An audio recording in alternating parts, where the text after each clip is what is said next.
Good morning, everyone. Welcome to the Arizona Digital Futures Summit. We're so glad that you've had time to join us today and are contributing to the conversation in the chat. That's very important. We are listening and we are reading and we are watching and we value your feedback, so please do put it in the chat. Um, Good to see everyone. We've convened this group about twice a year and see some familiar faces out there. So thank you so much for joining us.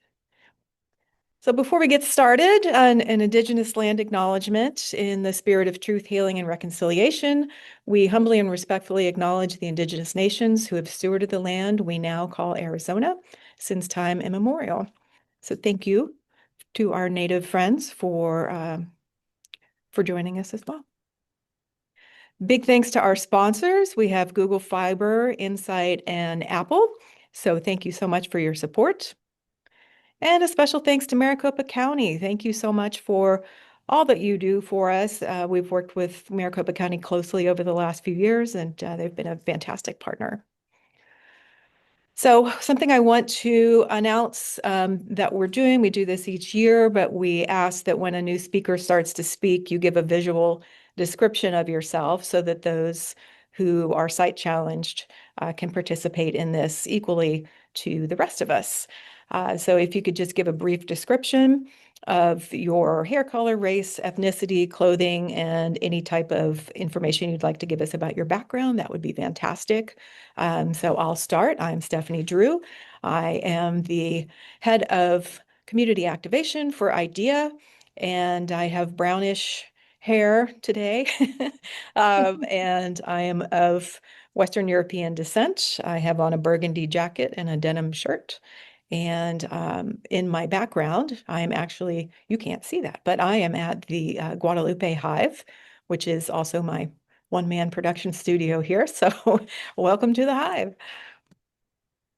So what we're going to talk about today, we have a couple of keynotes, and then we'll talk about ISPs, tribal digital sovereignty, tribal broadband, digital inclusion. We'll talk to some digital navigators, and then we'll talk about healthcare.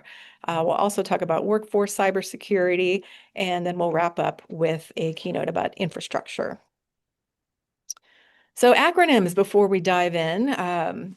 Usually when I do a live event, I have a little acronym swear jar. And if anybody uses an acronym without telling you what it is, they have to put a dollar in there. So in lieu of that, we'll do this. So the acronyms that you'll hear today, and you may hear more, but these are the ones that we know we'll definitely talk about. BEAD, which is broadband equity access and deployment. Our ISPs or our internet service providers. NDIA is the National Digital Inclusion Alliance, and the NTIA is the National Telecommunications and Information Administration. So why are we here? We're looking to celebrate the digital progress, and we're looking to the future. So it's humble brag time.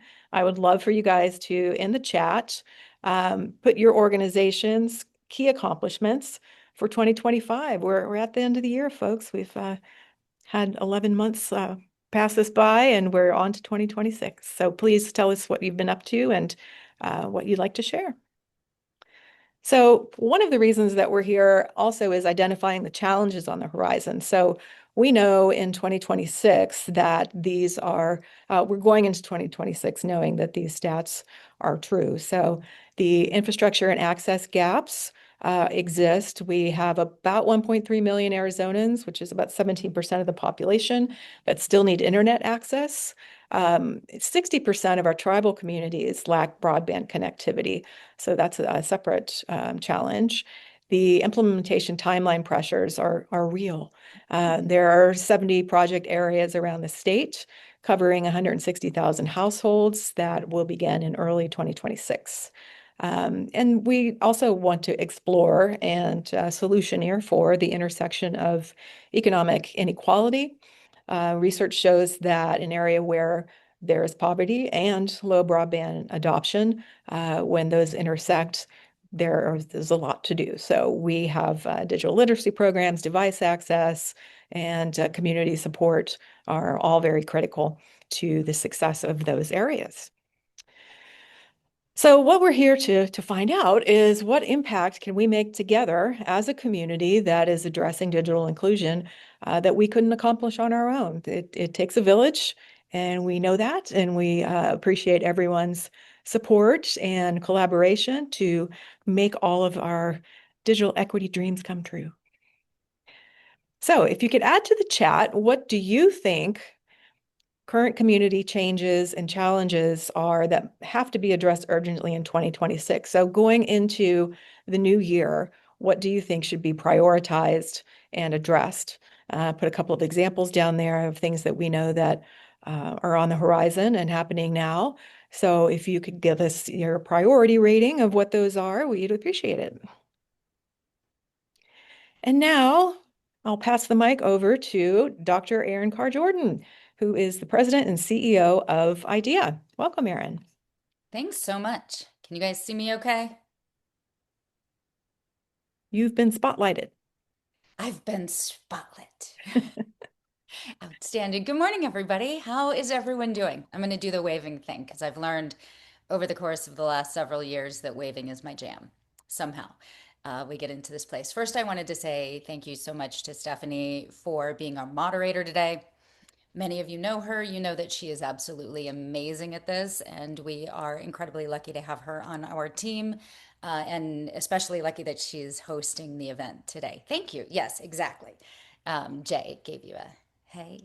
Um, so this summit, just to set the stage, this summit is about the speakers. It's about the Arizona community. It's about really creating the opportunity to spotlight all of the incredible work that's happening around the state. We sit in this very lucky position where we get to work with so many people across the entirety of Arizona.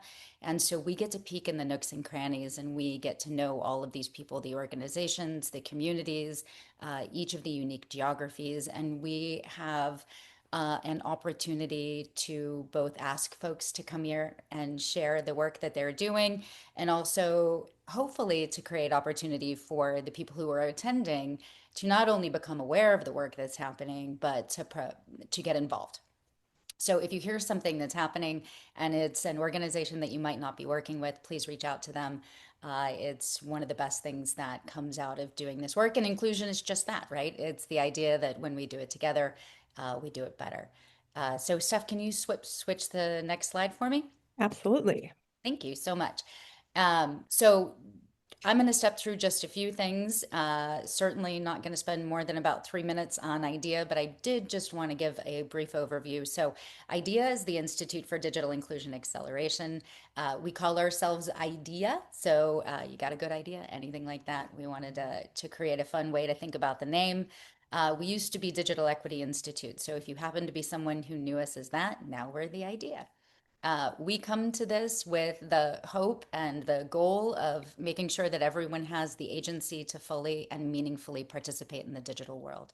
Agency is really comfort and confidence, and the skills, technology, all of the things that go into that bucket to make sure that whatever it is someone might want to do, whether it's jobs, education, healthcare, innovation, connecting with family, any of the things, that everything that's needed to be able to do that now and into the future, that folks have it.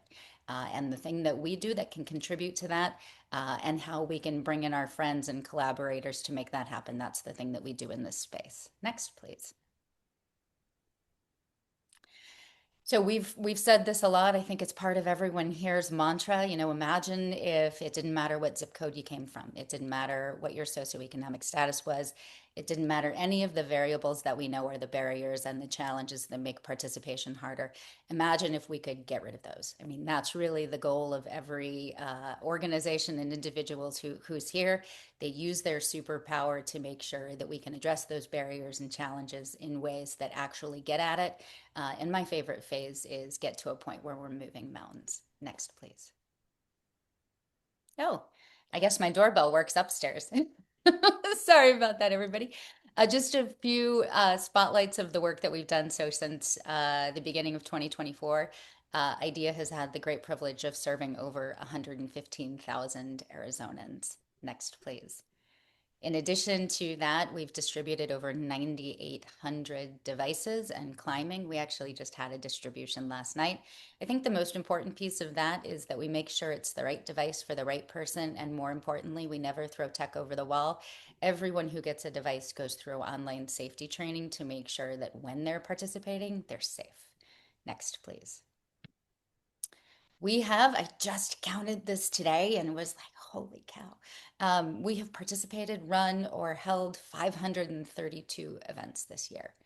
That is a lot of events and a lot of workshops. Next, please. Our incredible digital navigators, many of whom are here today. They're the beating heart, by the way, of IDEA. If you get a chance to meet them in any of the hives, please sit down, listen, talk to them. They bring this incredible expertise. They are just, I can't speak highly enough of them. I would name them all by name. There are 26, but please, please, please, if you get a chance, go spend some time. They have provided the community with 42,000 hours of support, everything from 101 to group training to tech support to running workshops, and they're just brilliant. They're great humans, and we're over the moon lucky to have them. Next, please. And if we're looking to the future as an organization and we're thinking about that agency and we're thinking about our reach and doing the thing that we do really well, where we're planning to grow next year and where we are right now based on the 10 hives and the 2 mobile hives, we will reach 93% of where Arizona's population lives, which is very cool. We wouldn't be doing a good job if we didn't list some of our partners. And so partnership, as everyone knows, is the great force multiplier. So these are just a few of the partners that we're working with. I owe this list a good update. So if you're not on here and you're one of our partners, please offer me some grace, and that it's my job to update the slide, and I promise I will get there. But the bottom line is we're just so grateful for each of the partners that lend us their expertise and time. And thank you so much for letting us be part of your world. Next, please. Okay, these are the hives, where they are and what we do. As of right now, we have 10 in total. Thrilled we just opened our hive in Sierra Vista with the incredible Mignon, who's speaking here today. I mean, this is just great work. Thanks to As One and some great data folks, we had an idea of where we were needed, the places where low broadband access or adoption and the intersection of poverty existed. And so we got to stand up spaces there in the places where we couldn't have a physical hive just yet. We've been able to get out to with our 2 mobile hives, one dedicated to Southern Arizona, the other to Central. Next, please. Hives are just welcoming community spaces. They're places where you can learn, where you can grow, where you can feel welcome and belong. They're based on trust, and they're based on the contributions of wonderful, wonderful navigators. Again, I encourage you, if you haven't been, go check them out. They're pretty cool. And then I'm just gonna run through these. This is the mobile hive. If you haven't seen it, we talk about it like it's Arizona's most innovative vehicle. And the next are just some pictures. We can just cycle through those. Just a few of the wonderful community members we've had a chance to meet over the last year or so. I mean, I actually think this is many years. Okay, so that's enough about IDEA. We just wanted to give you an idea. Get it? An idea of what we're doing. Sorry, I'm going to turn it back over to Stephanie. And just from the bottom of my heart, I wanted to express my gratitude to everyone for coming today, to all of the speakers. Thank you for lending us your expertise. We love and appreciate you. And now on with the show. It's going to be a really good morning. Thank you again. All right. Thanks, Steph. Absolutely. Thank you so much, Erin. So looking to the future, we'd love to hear your feedback on what you think, which sector is going to have the greatest job growth in the coming year or so. Decade we have on there, but we can predict, but we can probably look at a 1 year ahead with a little more precision. So if you could put the number 1 through 5 in the chat, then we'll know what your thoughts are. So thank you so much for sharing that with us. And welcome to the stage, Whitney Daniels from the Governor's Office. She is a senior advisor and deputy director for Arizona. So let's add the spotlight to Whitney. There we go. Hi, Whitney. Hi, thank you so much, Stephanie. Good morning, everyone. My name is Whitney Daniels. My hair color is dark brown with light brown highlights. I am a Black woman. My background, Zoom background, is lit with natural sunlight. I'm in my office, and I am extremely excited to be here and have this discussion with you all today. I am senior advisor to Governor Hobbs. I work with our policy and legislative affairs team and also to our Office of Strategic Initiatives, where we focus on bringing public and private partnerships and legacy projects for the Hobbs administration. There in my current role, I lead Arizona's statewide AI strategy and also the governor's AI steering committee. It is great to be here with leaders who are advancing digital participation across every sector and every corner of Arizona. You know, digital inclusion is not just a connectivity issue, it's an economic workforce and innovation issue that will define Arizona's future. This year, three major developments reshaped our digital landscape. First was the rapid normalization of AI across government and industry. So in 2025, we went from a year of AI of move from experimentation to expectation. State agencies began to integrate AI into service delivery, workforce training, and data analysis. You know, nationally, we saw major shifts in both federal guidance, also to including new conversations about state level authority versus federal level authority, and underscoring how those dynamics will shape the space. For Arizona, that meant for us launching the first ever AI steering committee under Governor Hobbs. There, where we're developing shared principles for safe and accountable AI. We're building cross-agency pilot projects and figuring out how can we have the best service delivery to meet every Arizonan. We're also to making sure that government can become more accessible, and that once again, every Arizona can see its full potential. Another development we saw was the acceleration of digital equity and inclusion as an economic driver and not just a social program, right? We saw significant growth in collective efforts, and as Dr. Erin Carr Jordan specified, of the increase of her organization and organizations in partnership, really reaching every Arizona and every corner of Arizona with Connect AZ. We also too saw increase in cybersecurity upskilling and adoption support. And what we also saw was organizations have shift from do people have access to more so do people have the tools, the skills, and trust to participate in the digital economy. And lastly, we also too saw that in 2025, new research showed that AI is reshaping tasks in nearly every occupation, from healthcare to manufacturing to public service. And so Arizona employers are now asking what roles will change? How do we prepare our workers for the future of work? And how do we adopt AI safely and responsibly and inclusivity and inclusive? These shifts matter because they influence everything from competitiveness to educational pipelines to how the state designs services. And so, with that, we'll talk about what are some challenges or opportunities that will shape 2026 and beyond. So, looking ahead, I saw three major forces or focus areas that we're here thinking about at the governor's office. So, the first one will be workforce and talent readiness, and that will determine Arizona's competitiveness. The opportunity is enormous, but so is the risk. In 2026, the gap won't be between organizations and the use of AI and those who don't. It will be between those that train their people, redesign workflows, and manage change, and those that fall behind. Arizona must prepare for new roles in AI oversight, data quality, cybersecurity, and human in the loop AI teaming across all sectors. Another challenge will be trust, safety, governance, and also to understanding and navigating the federal landscape as a state in Arizona, right? As AI becomes more accessible, more open sourced, public trust will be determined by adoption. And so that's why with the AI steering committee, we're focused on three things: safe and accountable AI practices, workforce preparedness and the future of work, and then also to state services and AI and state government. Our challenge is moving fast enough to be innovative, but thoughtful enough to protect Arizonans. And then lastly is the digital inclusion gaps will widen without intentional action. So even with historic investments, communities that lack digital skills and access will increase the population of those that are digitally invisible. And so we are committed to making sure that we have trusted access points that risk and that reduce the digital invisible communities as much as possible.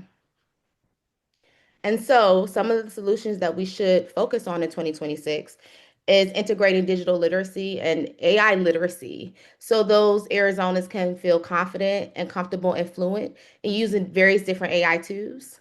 And so how can we do this? We can do this in schools, workforce programs, in our anchor institutions like libraries and community organizations.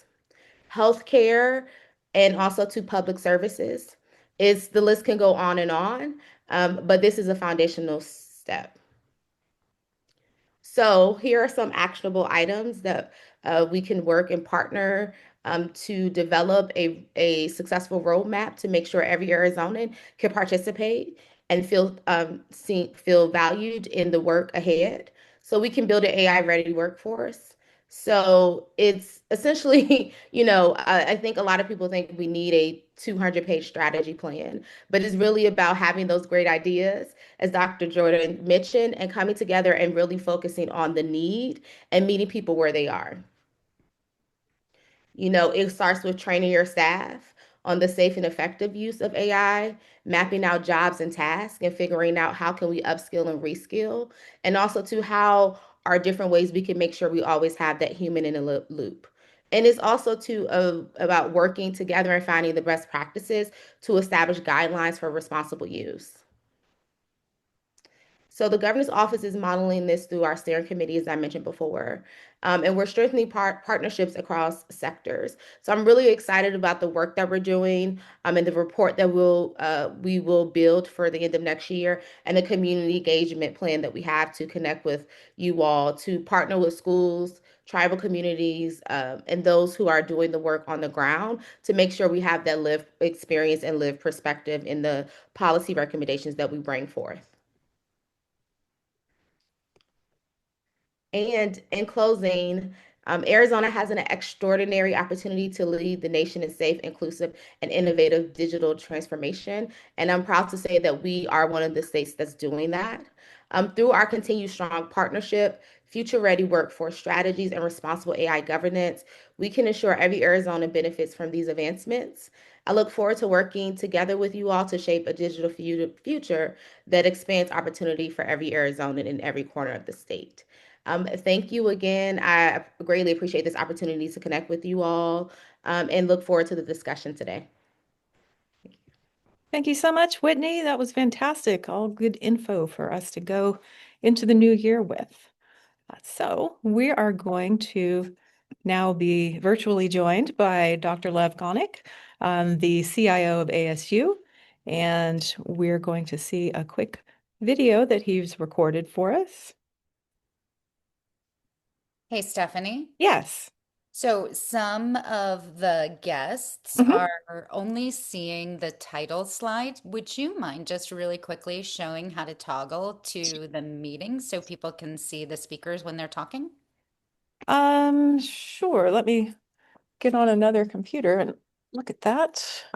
My view is a bit different than yours, but in the top right corner, you should see a button called View, and that can change the many ways in which you can view the actual presentation. So where the speakers are and where the slides are under your control. So by hitting that View button, you should be able to change it up. Can everybody see?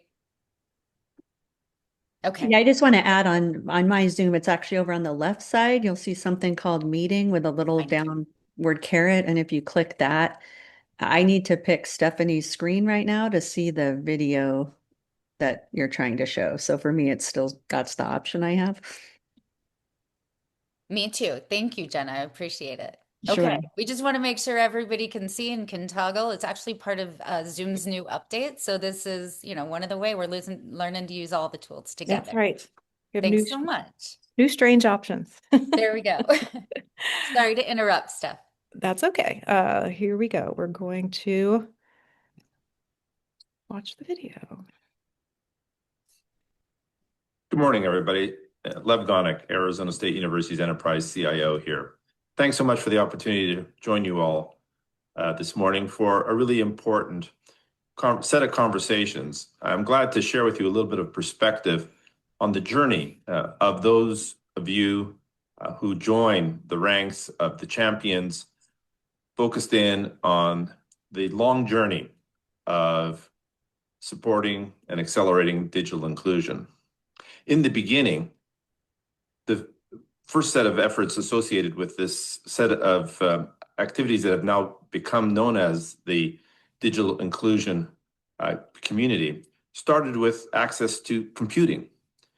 Interestingly enough, there was a moment when communities felt the need to organize around actually creating community computing centers.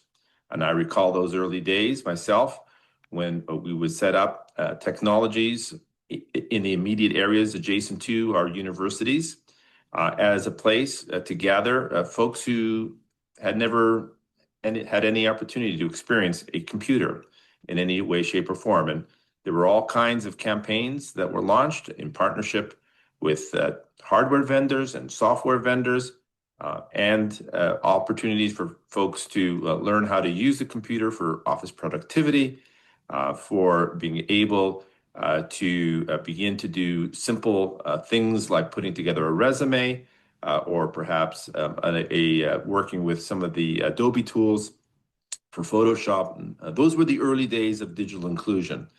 And those were the days actually that there became a national effort to network together those organizations across the country who were working on community computing centers.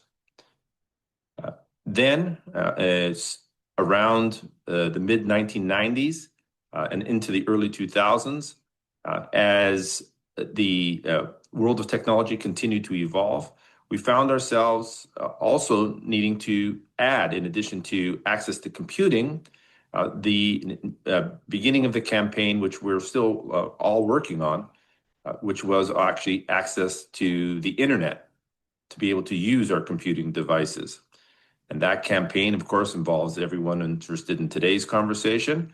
But again, it has its origin stories in terms of community access, deep in the relationship between the computing centers and then helping people begin to navigate, explore, and find use for internet access. And through this last 20 years or so of the journey, we have found ourselves always working on three simultaneous needs. One is, of course, access.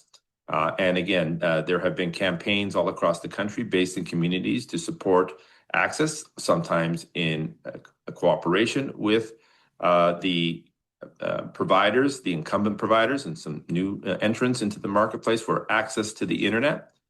A whole second set of activities, which are associated with organizations like the Hive and IDEA, which had to do with adopting and using the technology in meaningful ways to meet priorities of individuals and communities. A very, very important activity that has really been, without exception in this post-COVID period, been highlighted that not only do we need to have access to technologies, but we need to be able to support the humans who are involved in the daily opportunities that many of us take for granted in the ways that technologies can be adopted and used to benefit our learning, our health and wellness, our training, our opportunities to explore, to discover, to create, to innovate. All of those are not born naturally. They can and should be a part of the overall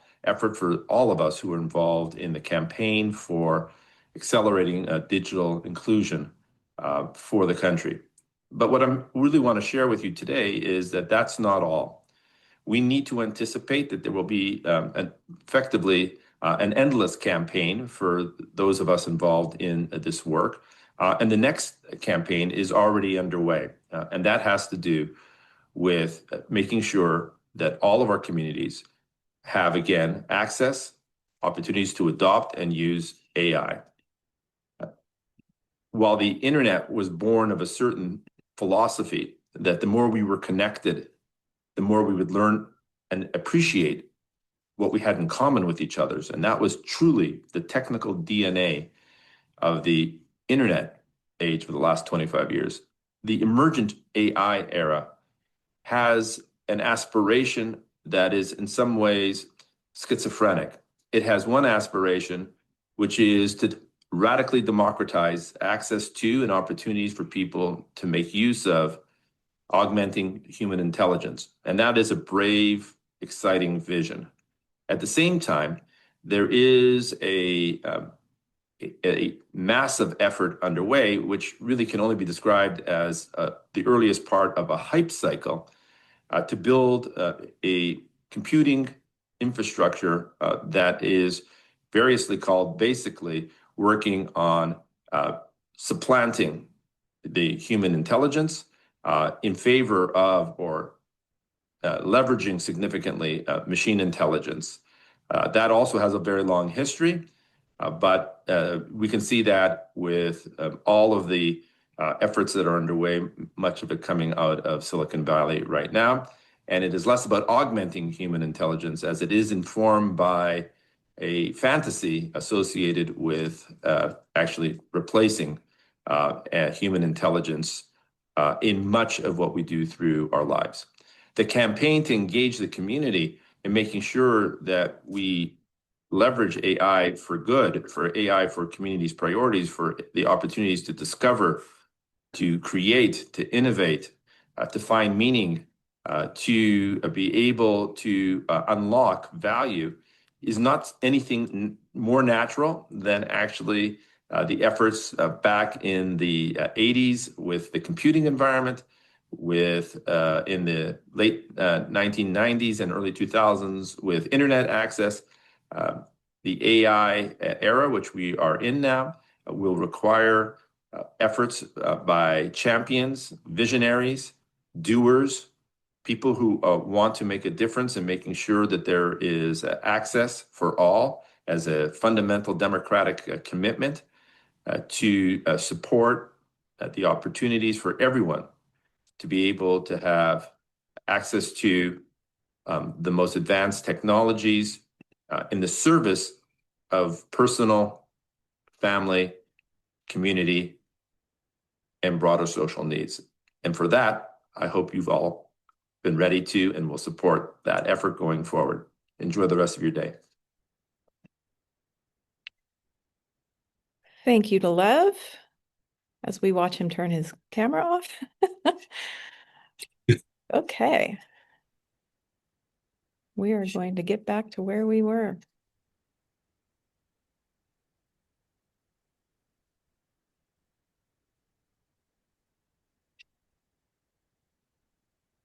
Oh. There we go. Okay. Thank you for bearing with me as you watch the sausage being made. Derek, thank you so much for joining us. Derek is the Executive Director of Sun Corridor Network and will share with us what he's been up to, his favorite projects, and what 2026 might look like for him. Awesome. Thank you, Stephanie. Can you hear me okay? Yes. Awesome. And thank you, IDEA, for putting this event on. It's always exciting to connect with folks and hear all the exciting things going on in Arizona and opportunities to partner. So, as Stephanie noted, my name is Derek Masseth. I'm the Executive Director of the Sun Corridor Network. And I am a white male with dark receding hair. I keep it in a ponytail, and on Zoom today, my background is from Arizona State University. It's one of their flagship buildings. I'm coming to you from my hotel room in sunny Denver, Colorado this morning, where I'm at a conference. As Stephanie noted, I do want to share just some highlights from 2025 that will be springboards into 2026. It's starting with Who is Sun Corridor Network?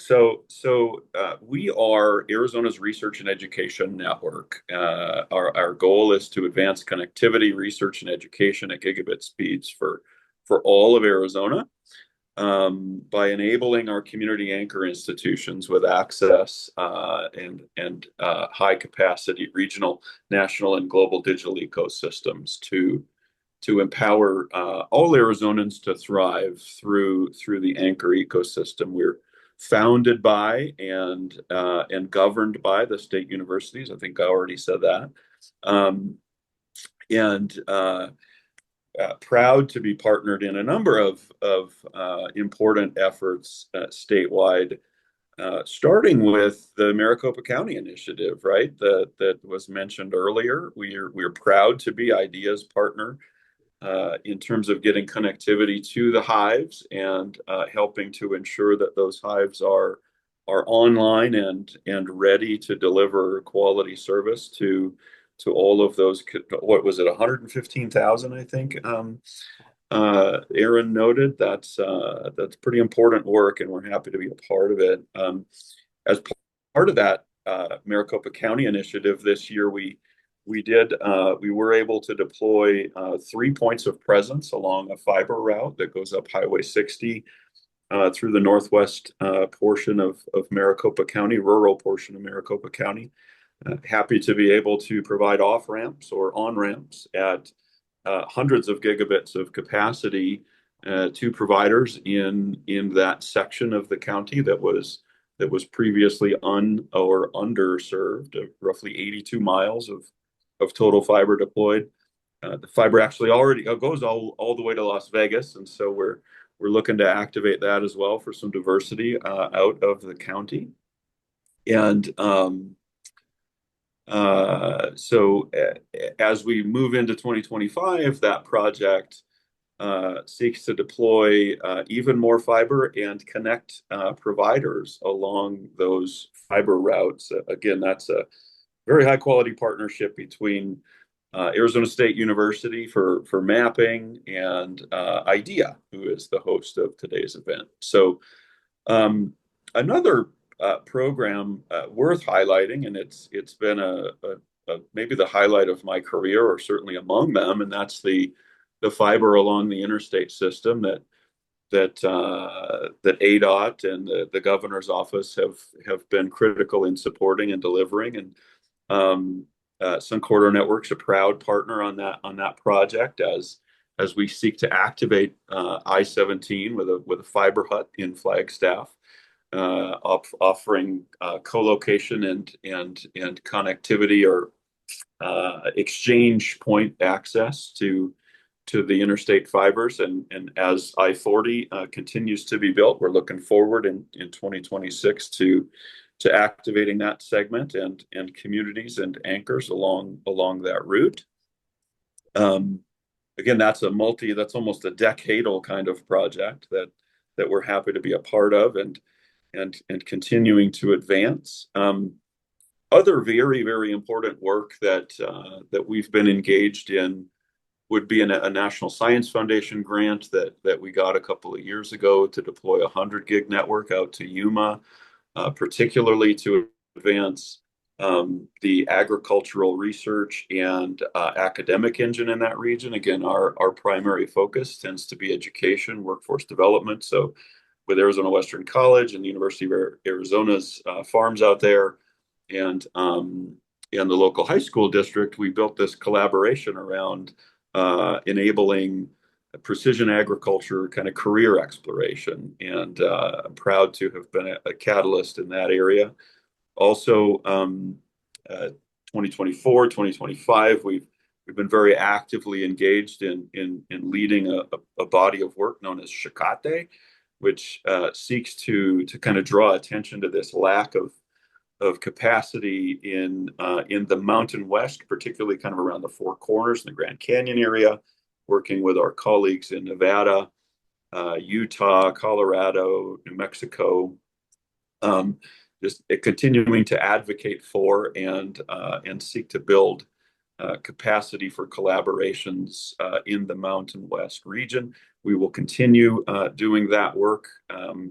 My timer is going off at 5 minutes. And the last thing I will note, I don't think it's even appropriate in 2025 or 2026 to speak without saying AI or in my world, quantum as well. And so as we think about how to enable an AI rich and quantum ready ecosystem and workforce, we're happy to be partnering with ASU to begin thinking about what networks are required and what kind of capacities are required to build and support networks that support AI, and they are orders of magnitude more capacity than we typically talk about today. So just a kind of a precursor to what's to come. We'll be talking about terabit networks before long in support of AI and quantum. So again, thank you for the opportunity to highlight some of what we've done and what we will be doing, and really the highlight in everything is the partnerships. I don't think there's anything that I talked about that could have been done without the high quality partnerships that I noted in the work. So thank you very much. It's good to be here. It's energizing to see all of you and to hear about what's going on in Arizona. Thank you very much. Thank you so much, Derek. Now, pass the mic over to Will. Good morning, Will. Hi guys, my name is Will Novak. I am a 42-year-old white male with orange hair. I look like if Napoleon Dynamite grew up and got a job. I am wearing a black Google Fiber t-shirt and a gray Google Fiber t-shirt that I thought said Mesa on it when I put it on, but it says Las Vegas, so we're going to pretend like that is part of Arizona. Per my 7- and 5-year-old who we watched How the Grinch Stole Christmas the other night, they asked me, why do you look like him? So if you are visually impaired, perhaps you're lucky at this point because you're not missing much. So I work for Google Fiber. We are a ISP, an internet service provider. We are a wholly owned subsidiary of Google, of Alphabet. So I always tell people you can think of Alphabet as the parent company. Under that's Google, and under that, Maps, Gmail, YouTube, things like that. And there's a dotted line over to another group of companies called the Other Bets. Alphabet and the Other Bets. Get it? They're very funny. So Waymo, the self-driving car, is another bet, and we're another bet too. So if you think of Michael Jackson and the Jackson 5, we're Tito. We're not the big one. We're just this little company, but we're building out across the country. We're in about 22 metro areas across the US. We started in 2012 with $70 gigabit internet, which was crazy at the time, and it's still $70, and it'll be $70 forever. We are serving customers in Chandler and Mesa, and we are building in Tempe and Queen Creek, and we'll be serving customers, maybe this month in Queen Creek, but first quarter of next year. And we have a couple of other cities we're excited to announce in the first part of the coming year. Some of the things I'm really excited about are, all of you. I know most of the people on the call, all the friendships we've been able to build, and the collaboration and the realization that Arizona and the country is a big place. There's plenty of pie for all of us to eat. I've got great relationships with Ben Blink and Wecom, and realizing, look, Google Fiber is not going to be the ISP of the world, and neither is Wecom, neither is Cox, neither is anyone else. Everybody needs to get connected. So when new market entrants come in, you see that speeds tend to go up, prices tend to go down, more people get connected, and I think that's a wonderful thing. The thing I was hoping, I had an announcement I was hoping to be able to make today, but it's not quite baked yet, but first quarter of next year is we're working really aggressively on a really cool workforce training program. As Stephanie mentioned at the beginning, BEAD, is going to be deploying, and that's great, except there may not be the workforce that we need to build all these people and get everyone connected. So we're working on a workforce training project that you'll probably see an announcement in the first quarter of 2026, and that should be very exciting. Oh yes, Caitlin's here. Hi, Caitlin. And yeah, so we're excited to do that and keep growing and building with our partnership. We've been involved with the community colleges through the College Promise program. So it'll be with them. And we do a lot around digital equity. We're also working on, again, not quite ready to announce, but sort of an affordable product that would be sort of a replacement to a degree to the ACP, which we all know was a great program and unfortunately no longer around. I lost my train of thought. ACP, yeah. And then, we do a lot of different partnerships. We also partner with the other IDIA, the IDIA Museum in Mesa. So if you have an organization called IDIA, send them my way. We love to get involved with ideas, big ideas, small ideas. We do a lot of computer refurbs, things like that. So I think you all know how to get a hold of me and where Google Fiber's at. We've got an office in Mesa. We love to get involved. We do, modest but meaningful partnerships, and we're really excited to keep growing in Arizona. I'm an Arizona native, and so I'm excited to continue making this a better place. And unfortunately, I'm going to have to drop. We were doing a computer refurb this week, and we had a big bowl of candy out at the office, and I ate some Laffy Taffy and ripped a crown out of my mouth. So I am going to an emergency dental appointment now. So don't do that. Thank you, Will. Good luck at the dentist's office. I am not jealous of that at all. Okay, next up to the stage, we have Stephanie Healy from Cox Communications, who is the Market Vice President. Welcome, Stephanie.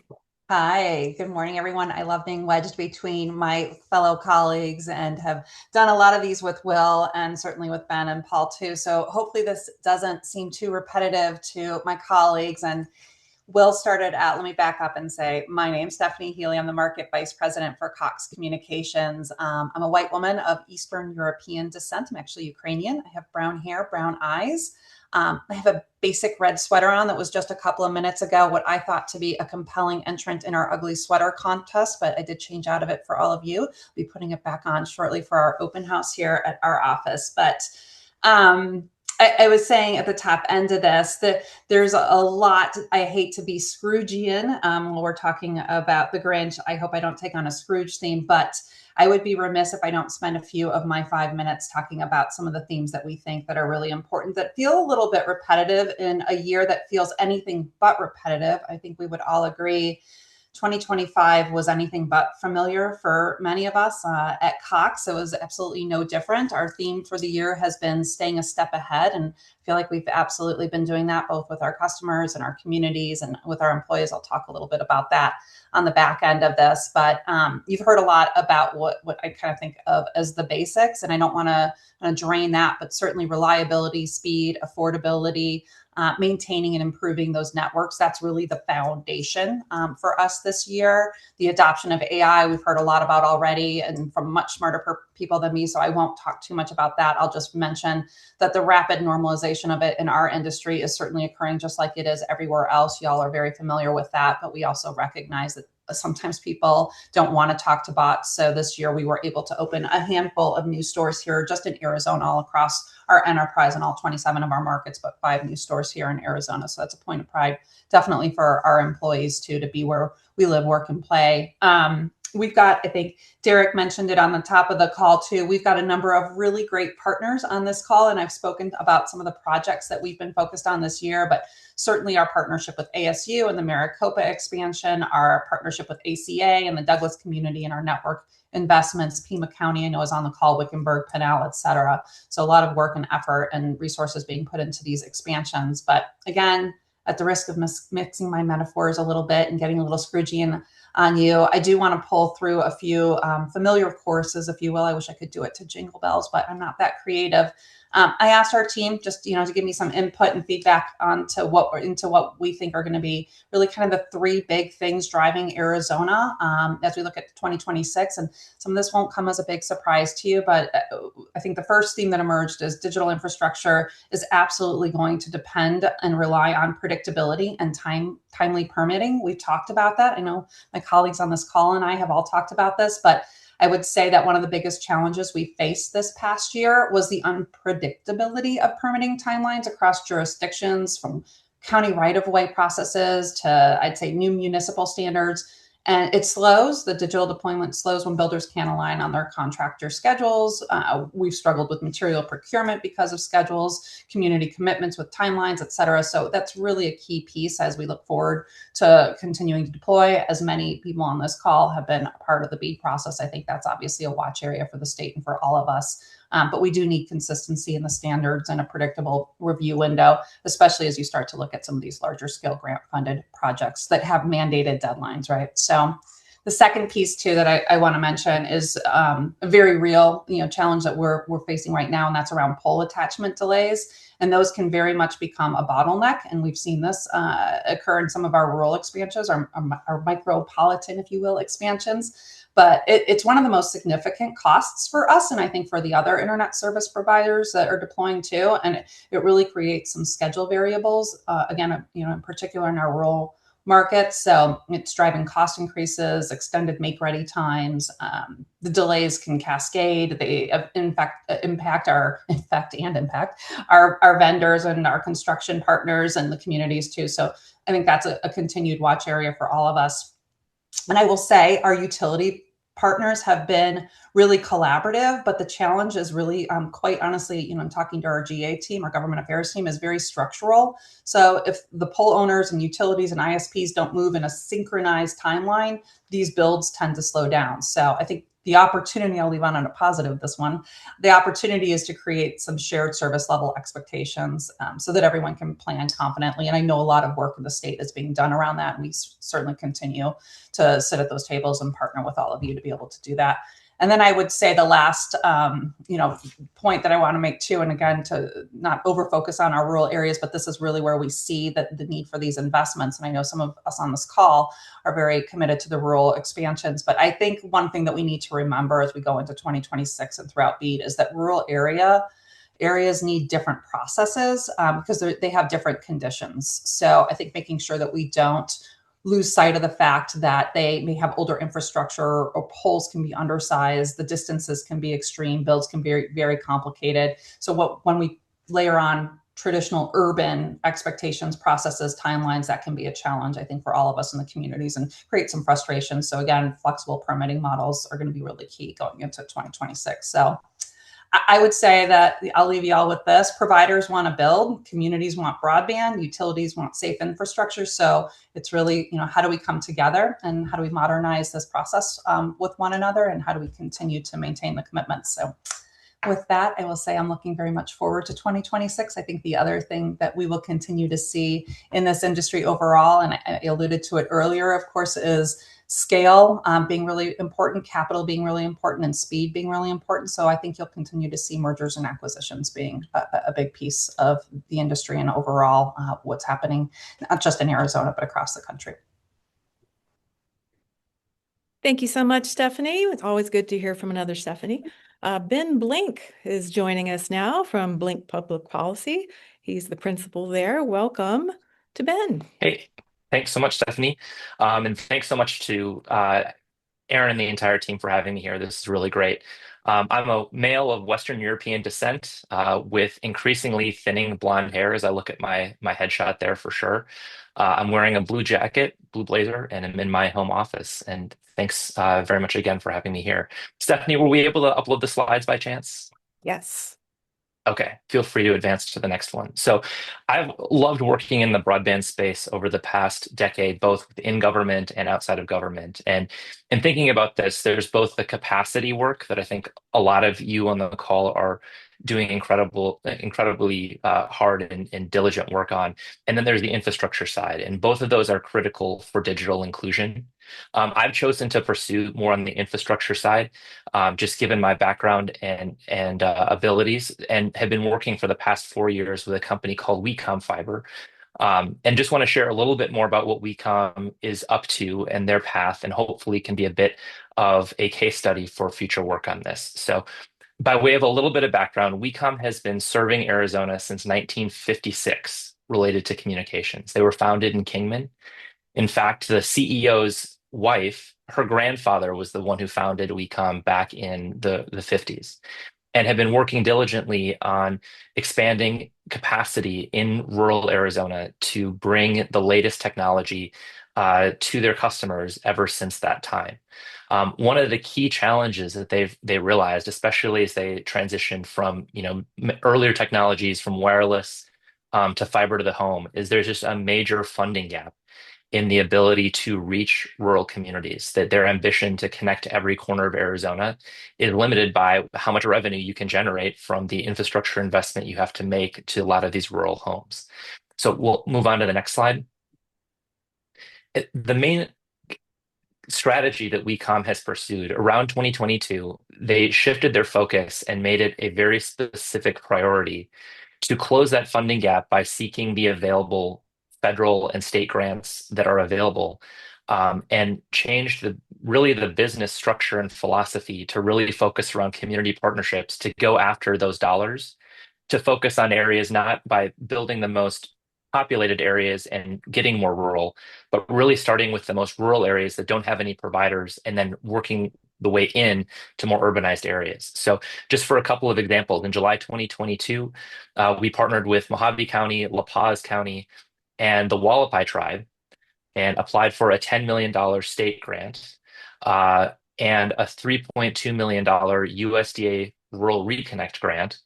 And we're able to win those. And through those projects, have been able to build out 31,000 unserved and underserved homes in Northwest Arizona and more than 100 miles of fiber on the Wallapai tribe in the Grand Canyon. So just in building upon that, the Wecom applied for $8.1 million in grant money from Yavapai County, and with their private capital, are now building out to 6,500 homes in Yavapai there.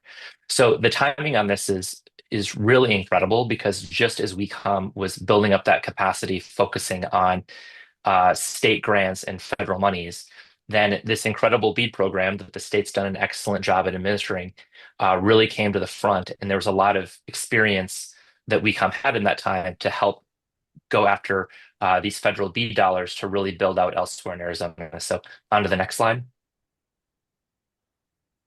So given the priority focus that Wecom has had, especially in Northwest Arizona, we took a really assertive position and business strategy behind going after BEAD dollars, which originally started as almost $1 billion, now about $500 million of state funding that providers could apply for to serve places that are unserved and underserved with broadband. So thankfully, the awards have just been announced by Governor Hobbs, and because of that strategy, we are now able to build to about 66,000 more homes in Arizona that are completely unserved or are underserved by broadband. So that's 17 project areas in 8 counties where Wecom is the provider there.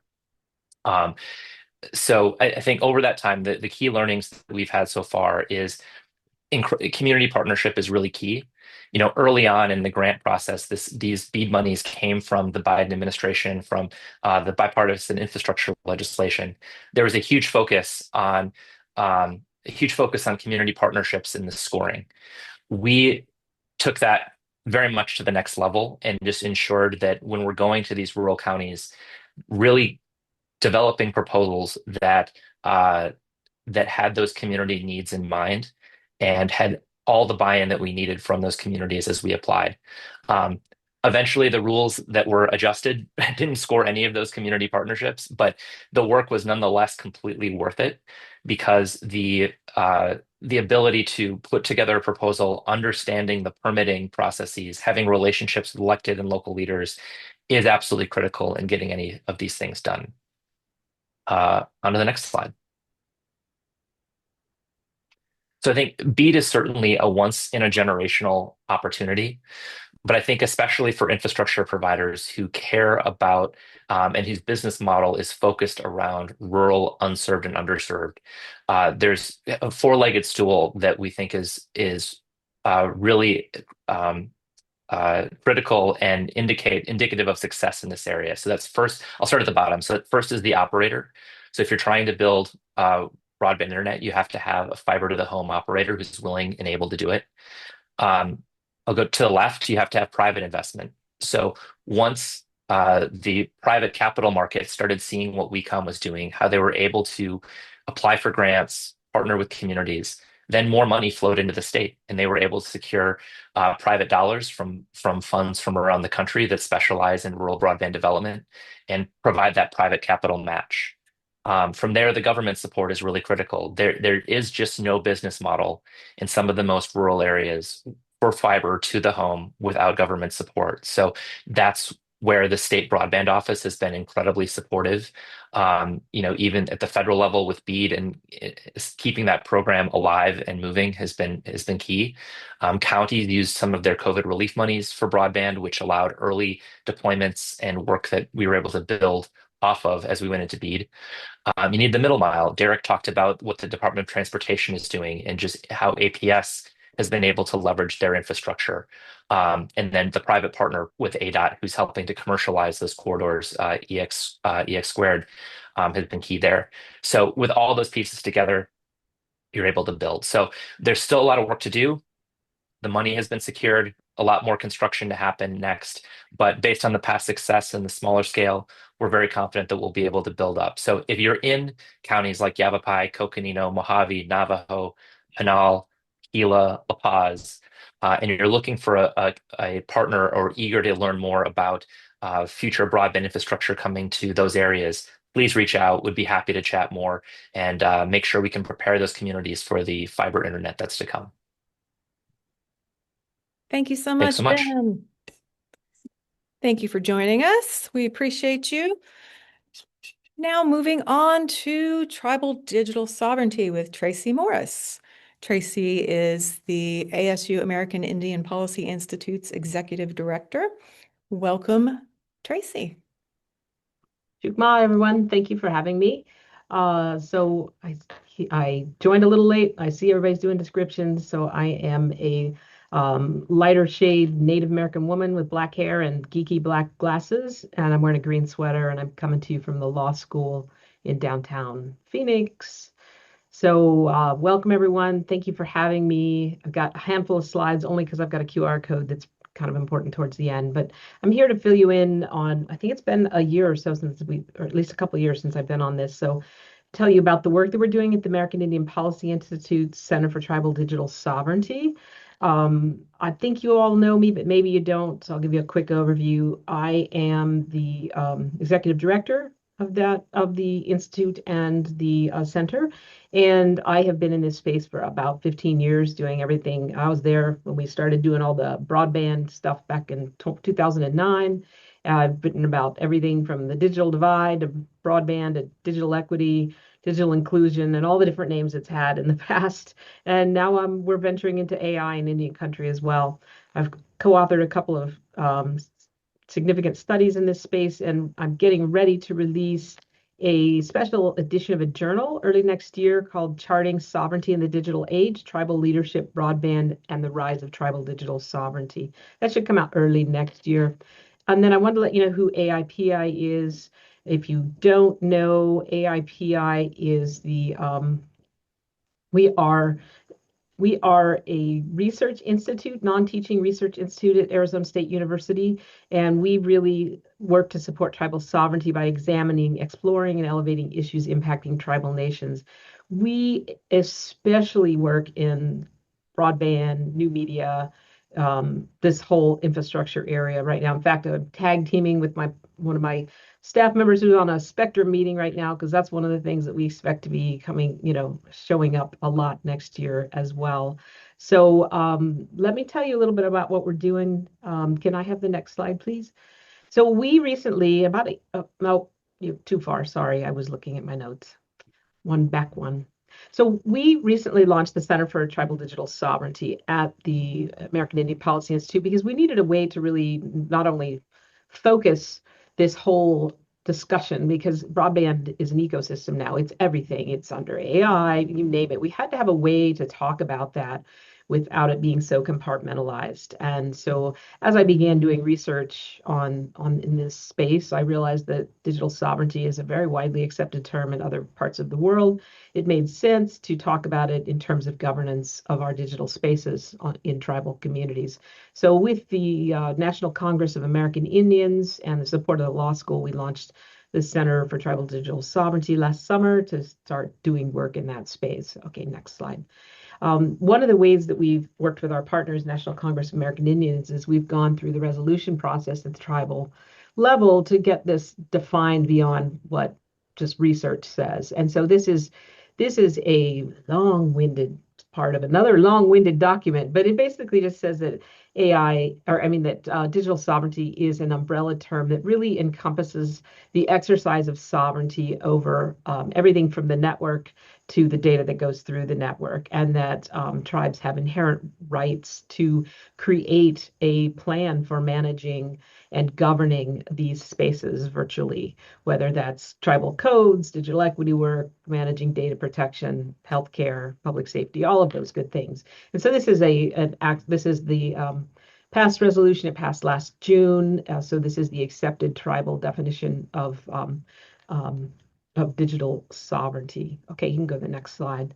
So one of the things that I like to talk always, anybody who knows me, about the practical aspects of things. And so talking a little bit about the context of sovereignty beyond the digital sovereignty scope is tribes and I think a lot of you all are good partners. I'm hearing your talks. I know a lot of you. Tribal nations are sovereign governance. So digital sovereignty is governance over the data, the tech, and the infrastructure.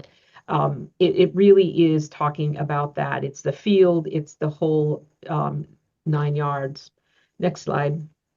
So here's an example that I love that just happened I got this at a conference that we just hosted on AI.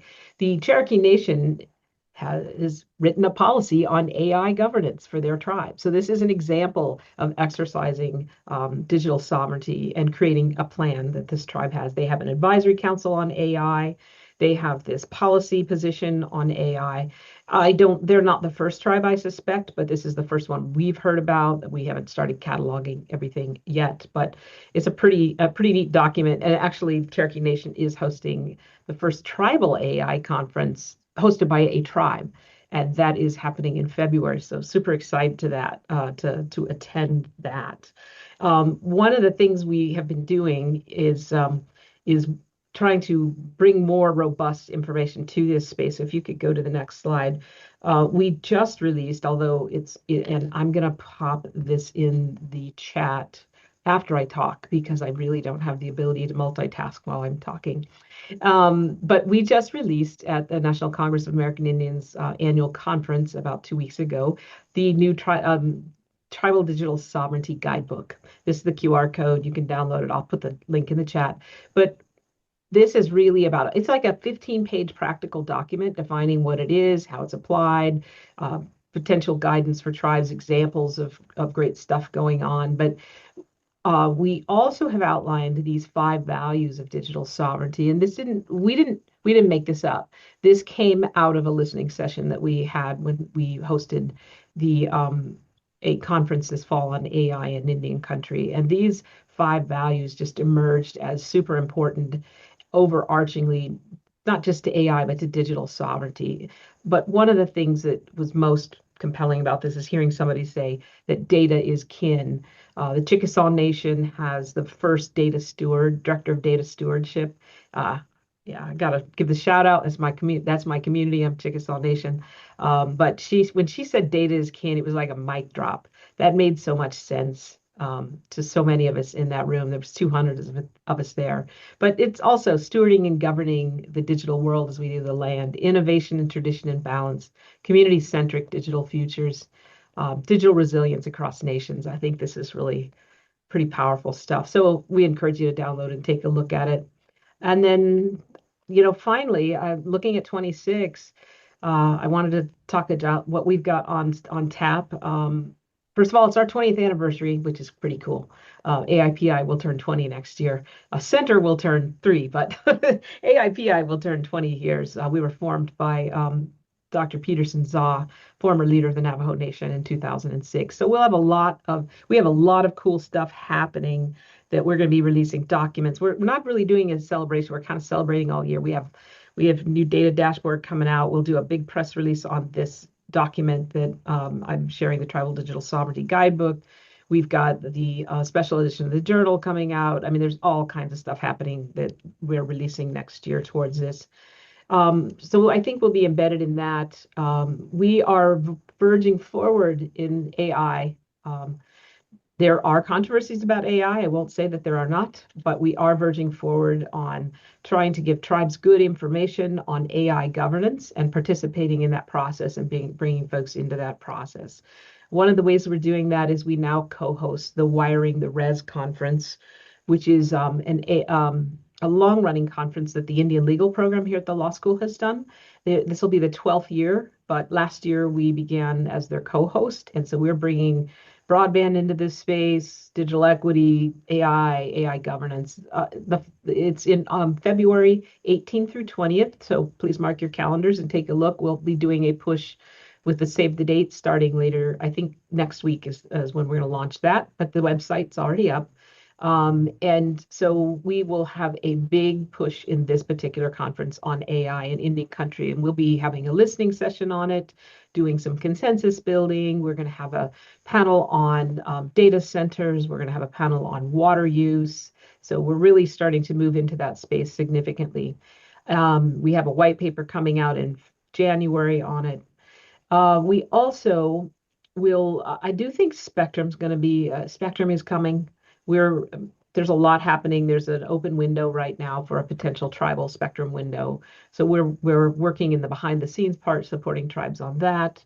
But I think everything's going to be all AI, honestly, next year because the administration is into it and kind of everybody's talking about it. So I think that's where it's going to go.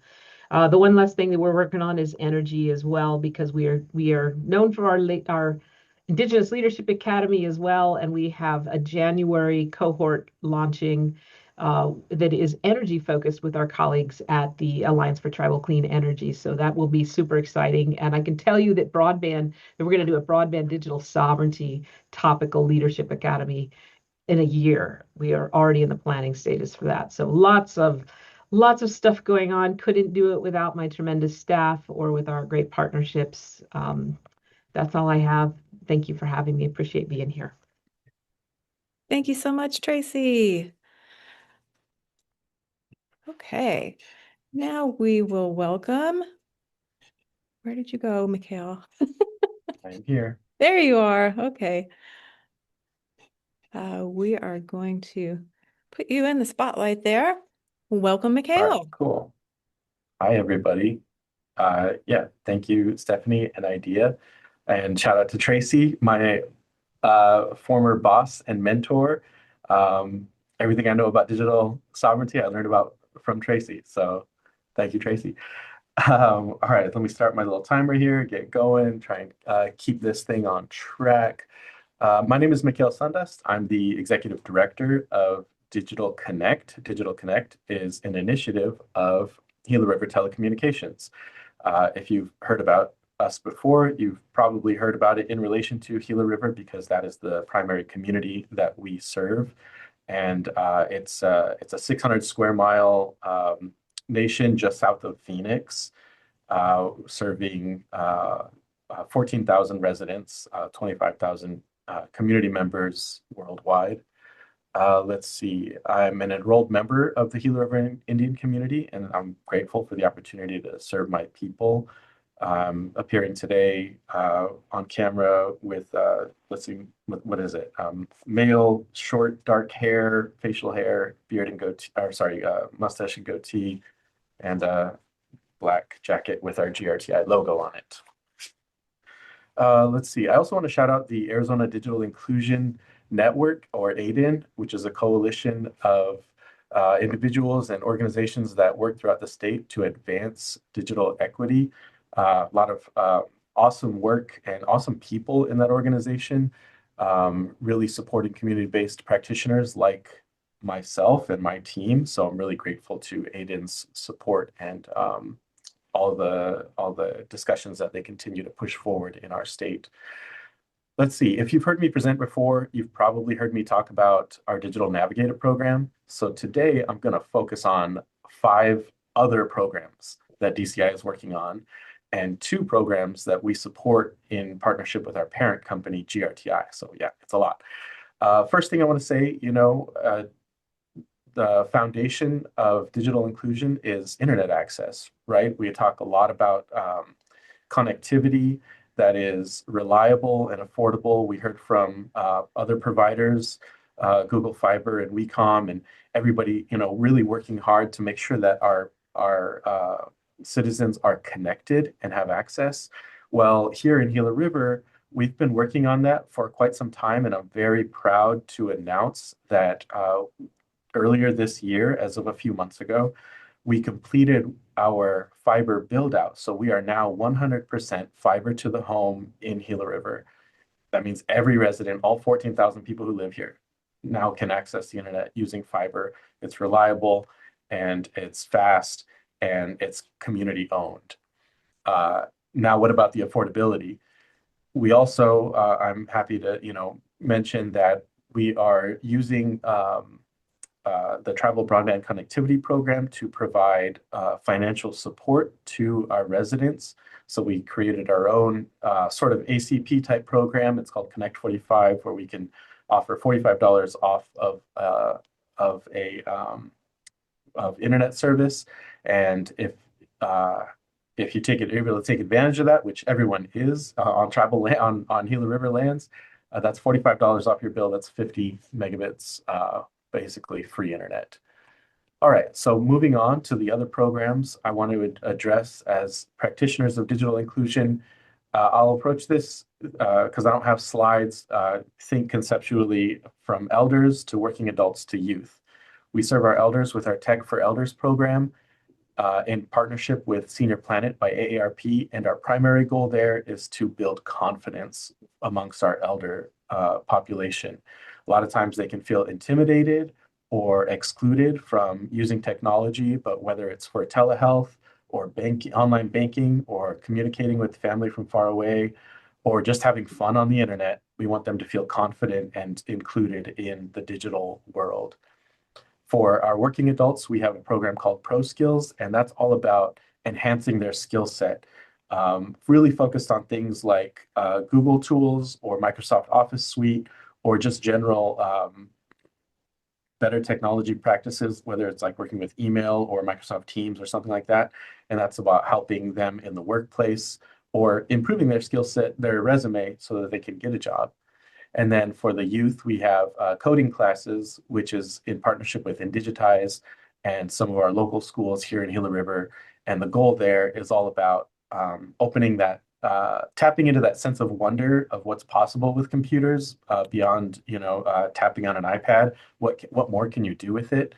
And showing them the opportunities to make a career out of that. Oh, dang it, almost made it. Last two programs, I'm gonna try and keep it real quick. Is our e-waste program, and that's all about protecting our planet and making sure that people are aware of opportunities to participate in responsible disposal of electronics. And last is definitely not least is our digital wellness campaign.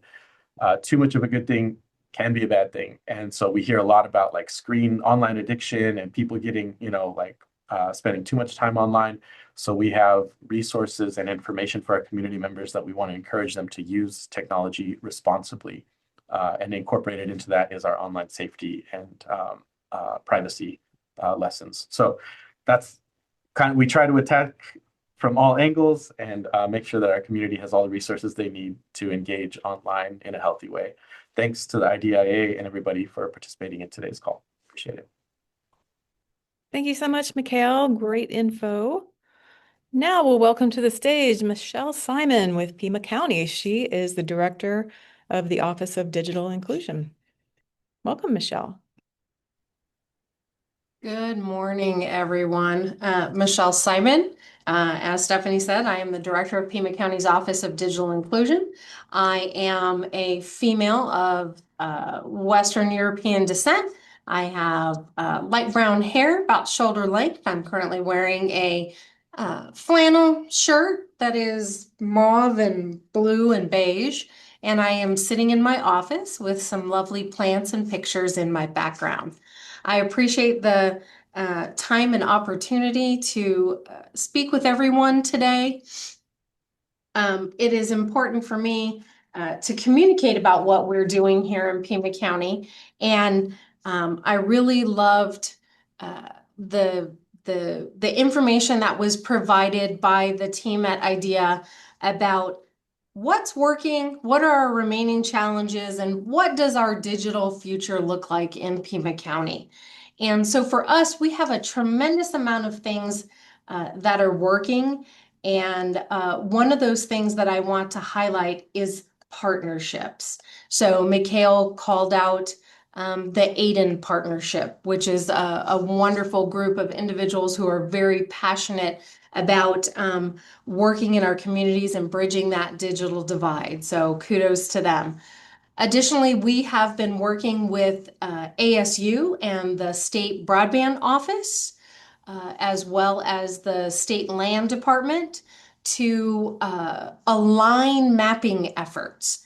And part of that is happening with the As One map, but also As One in their community stories, they are highlighting what is happening throughout the state.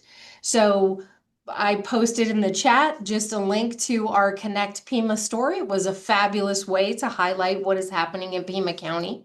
I also put in the chat a link to our Connect Pima Data Explorer. Now, why is that important? Because understanding where in order to understand where you need to go, you have to understand where you're at.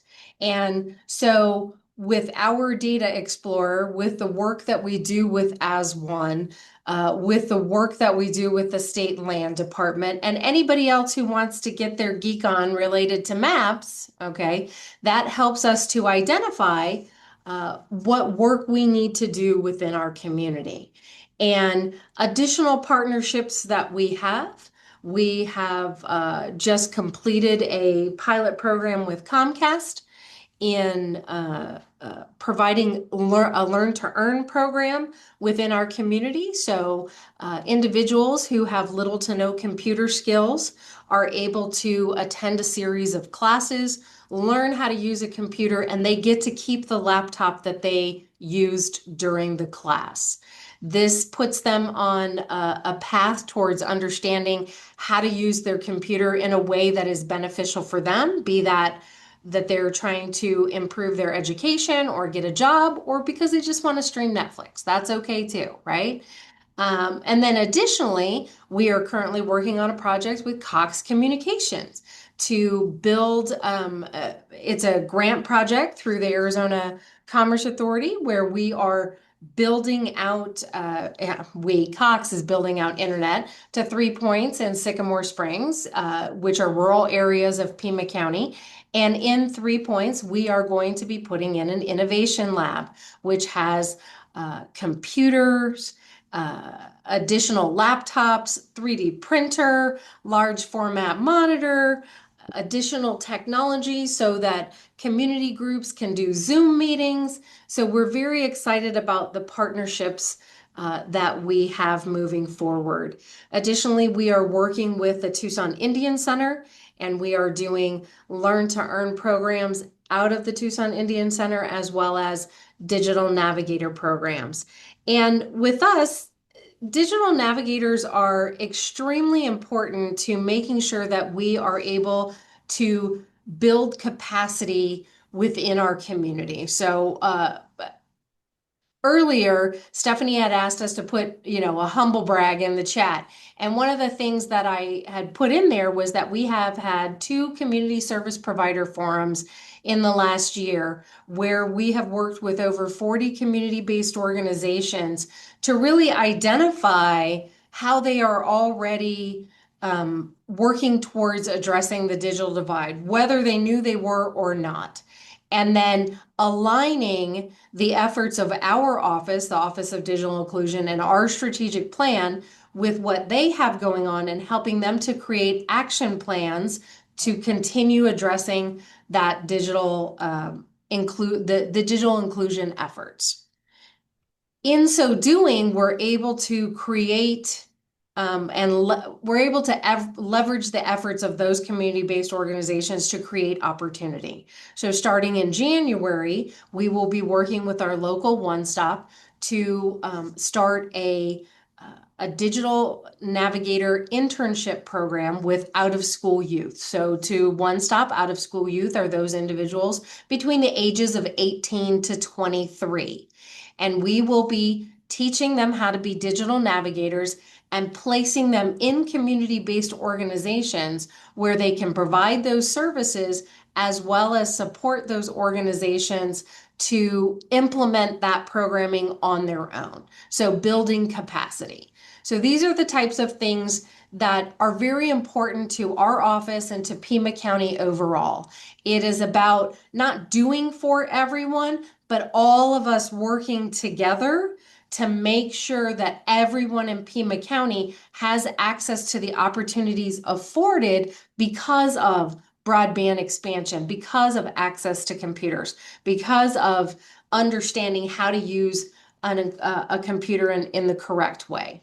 So for us, it's very important to make sure that we are working with our community partners, attending various outreach events, working with the health department, working with our local libraries, working with IDEA, working with there are so many of you on this call who have worked with us here at Pima County that I am really excited about this conversation today and hearing how we are making things move forward.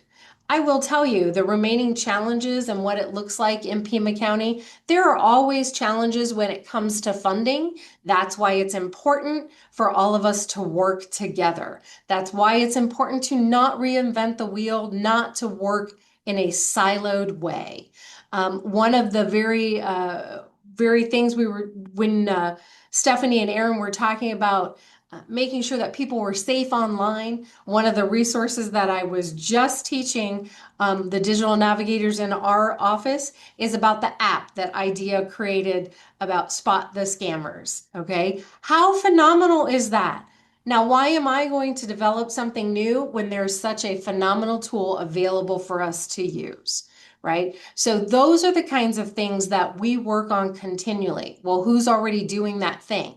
How can we work with them? How can we spread the word about the programs that are happening? So those are the kinds of things that I see as the digital future for Pima County. Bringing other counties along with us in that effort as well is extremely important. So right now we are doing a broadband gap and feasibility study through a USDA Rural Utility Services Broadband Technical Assistance Grant, and that is inclusive of both Pima and Santa Cruz County. Evaluating the rural and very remote areas of these two counties and really identifying what our plans for broadband expansion should be, having conversations with our internet service providers. You know, I can't say enough about our internet service providers and the way that they have really stepped up and tried to engage with the community. It is very heartening to see that effort happen. And so for Pima County, we got a lot going on. If you ever want to have a conversation or want to work with us in Pima County, please feel free to reach out to me. And thank you so very much for the time, Steph. Thank you, Michelle. And we'll move on quickly to Anthony from the Arizona State Library. Welcome, Anthony. Hi there. It's a pleasure to be part of the summit today. I just want to thank Aaron and IDEA for the opportunity. So as Stephanie said, I'm a digital inclusion consultant with the Arizona State Library Archives and Public Records. I'm a white male with brown hair, and today I'm wearing a green shirt. And I just wanted to share some of the ways that the state library is working on digital inclusion in Arizona. So every year, the state library makes available subgrants to libraries across Arizona, made possible through Library Services and Technology Act, or LSTA funding we receive from the Institute for Museum and Library Services. We offer two types of subgrants to libraries, express grants, which are smaller and they go to predefined projects. And I personally oversee two of our express grants for Wi-Fi hotspot lending and XR and VR equipment.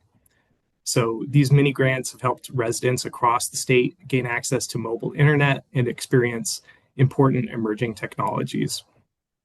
And in addition, the state library offers general grants, which fund a wide range of projects, including many that center digital inclusion. So in the past, general grants have funded technology assistance interns, laptops for school libraries, adaptive technology workstations, and telehealth equipment. With the support of LSTA funding, the state library also continues to maintain connect-arizona.com, which is an online hub for Arizona residents full of digital inclusion resources. Connect Arizona features a free public Wi-Fi map, lists of low-cost internet and phone plans, contact information for affordable device distributors, as well as an inventory of technology help videos. And the full site is available in both English and Spanish. We are operating in an uncertain funding environment, which has presented challenges in our digital inclusion work. Due to this uncertainty, in April, the state library discontinued Connect Arizona's Digital Navigator program, which was a remote helpline that connected Arizona residents with support for technology troubleshooting and broadband adoption.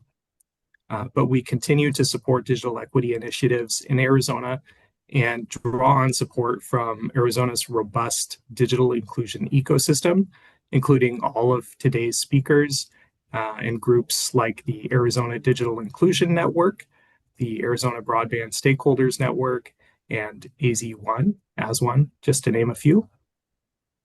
At the same time, we're also considering new avenues that will allow us to maximize impact and make a difference for Arizona communities.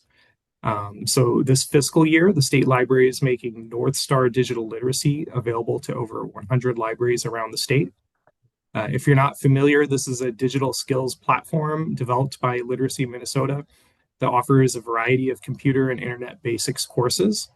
So from a user perspective, it resembles other library e-resources. You log in through your local library's website for free access. One great feature of North Star is that it offers rather sophisticated assessments, which help users to focus on identifying and correcting their weak areas. North Star also offers curriculum that can be used for in-person computer classes, which can help librarians to supplement existing library programming. And really, we found that the most effective way to promote digital inclusion in our libraries is by empowering Arizona's library workers. One way we've tried to accomplish that is by creating a digital inclusion LibGuide, which we hope can become a one-stop resource shop for librarians looking to promote digital equity. In addition, we continue to make professional development opportunities available for Arizona library staff, which we promote through our monthly newsletter. Looking to Arizona's digital future, one area in which the state library has become increasingly involved is artificial intelligence. We recognize the potential for this technology to dramatically reshape our libraries and communities and redefine the contours of the digital divide. As a result, the state library has been proactive in looking for opportunities to provide AI training and education, both within our own organization and to library staff across the state. Together with a number of other state library staff, for example, I recently took part in a multi-week program designing a strategic roadmap for AI leadership. So wrapping up, I hope this has provided some insight into the state library's role in Arizona's digital inclusion ecosystem. Thanks again, Aaron and IDIA. And if you need to contact me, feel free to reach out. Thank you so much, Anthony.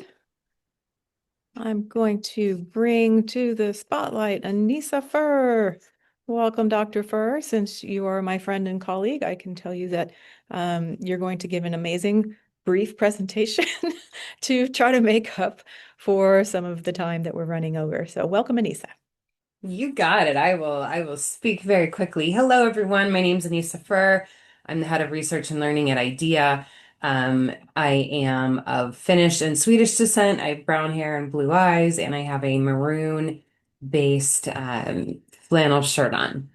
All right, so we've been talking a lot about the digital divide and just basic lack of digital resource today, but I want to talk a little bit about my background or my interest in background, and that is in public health and healthcare in general. So healthcare began moving online very slowly about 10, 15 years ago. And then, as we all know, COVID sort of sparked everyone to go online, right? So now healthcare is about 90% online, depending on where you live. But healthcare doesn't just mean telehealth appointments. That is electronic prescriptions. You have to log into an app to get a prescription filled. It's very, very rare for a doctor to actually have a prescription pad in their office. And if they do, they don't like using them. Telehealth appointments, patient portals. I'm sure if you have more than one doctor, you have more than one portal, right? And then remote monitoring of health conditions too, like glucose monitors, pacemakers, smartwatches. All of that's fantastic if you have access to a reliable internet connection and devices. If not, then it just basically makes you even further behind that gap because of the way that medical practitioners are moving online. So I looked at some research. I'm just going to share some really quick things, and then I want to tell you a couple things that IDEA is doing. Basically, all of the research aligns with digital inequity strongly and directly correlating with poor health outcomes. So basically, the health of those that don't have access to devices and internet connections is getting worse, while others are actually getting better. There is a very, very distinct connection there. And among older individuals, especially, they are self-reporting that their health is continuously going down because they feel so left behind by the digital divide. So basically, the shift to digital health is amplifying existing health disparities in almost every community, but especially in low socioeconomic circles and in areas that there are higher ethnic populations. Okay, so what we do at IDEA, we are working really, really hard to bring that medical digital gap closer to being equal.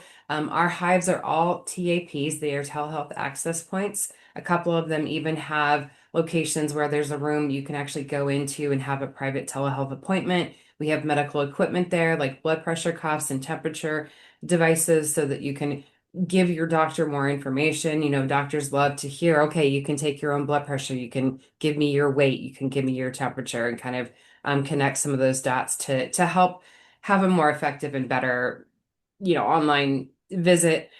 We have health navigators that are actually trained to help individuals access and set up accounts on health portals so they know how to set it up safely. They know how to get that password so that nobody's going to guess it. They help you navigate through, where you can send a message to your doctor, where you can get your lab results. Our health navigators are very, very good at that. And we also offer workshops that allows participants at the end to actually participate in a mock Zoom telehealth appointment. And you would not believe how amazed people can be. They're like, wow, it's like the Jetsons. Because we have somebody act as the doctor, and then the individual act as the patient. They have this pretend telehealth appointment, but it takes a lot of the fear and a lot of the apprehension away from that individual. And they're like, oh yeah, I can totally do this. And I'm like, you can also do it at home, and you don't have to go out in traffic and get a ride and all of those kind of things. So people are starting to embrace it, but we still have a long way to go. And I think it's really, really important as we address issues with the digital divide to remember it's not just connectivity, it's not just getting news and information and email, it's actually health, and it's becoming more and more difficult to navigate without that digital access point. So I'm going to turn it back over to Stephanie. Thank you. If you have any questions, let me know. Thank you so much, Anissa. Appreciate your input. And we will now move on to Jenna. Jenna Rowell is the Director of Rural Development for Local First. And I will let Jenna also share her screen. Yes, I'll also try to make up time. Hello, everyone. I am a very pale Caucasian female, light hair, light skin, light eyes, and my background is blurred, but I'm at my home office in the East Valley of Maricopa County. Good to see you all. Let me share screen very quickly.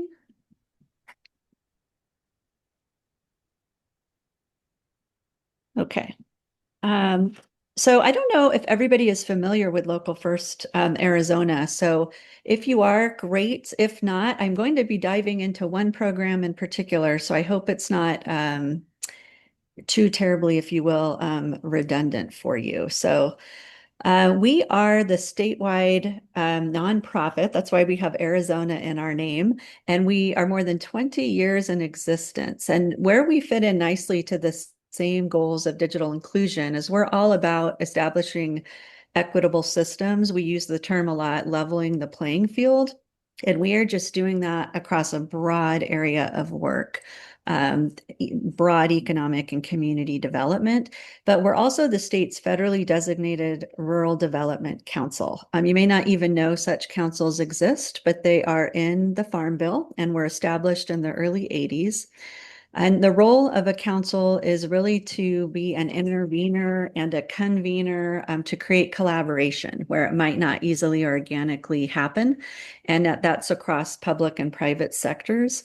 We also are really looking at policies and programs to be an advocate on behalf of rural Arizona.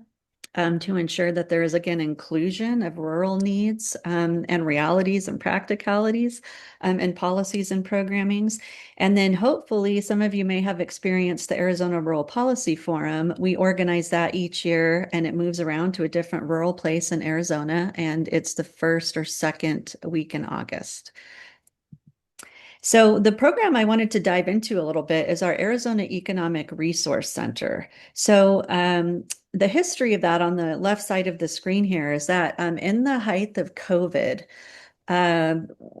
different funding was coming down, including the payroll protection funding. And Arizona was not initially doing a great job of scooping up and getting its share of that funding. It was confusing. Businesses and others didn't know where to go to get in line, or they didn't necessarily complete the steps in time.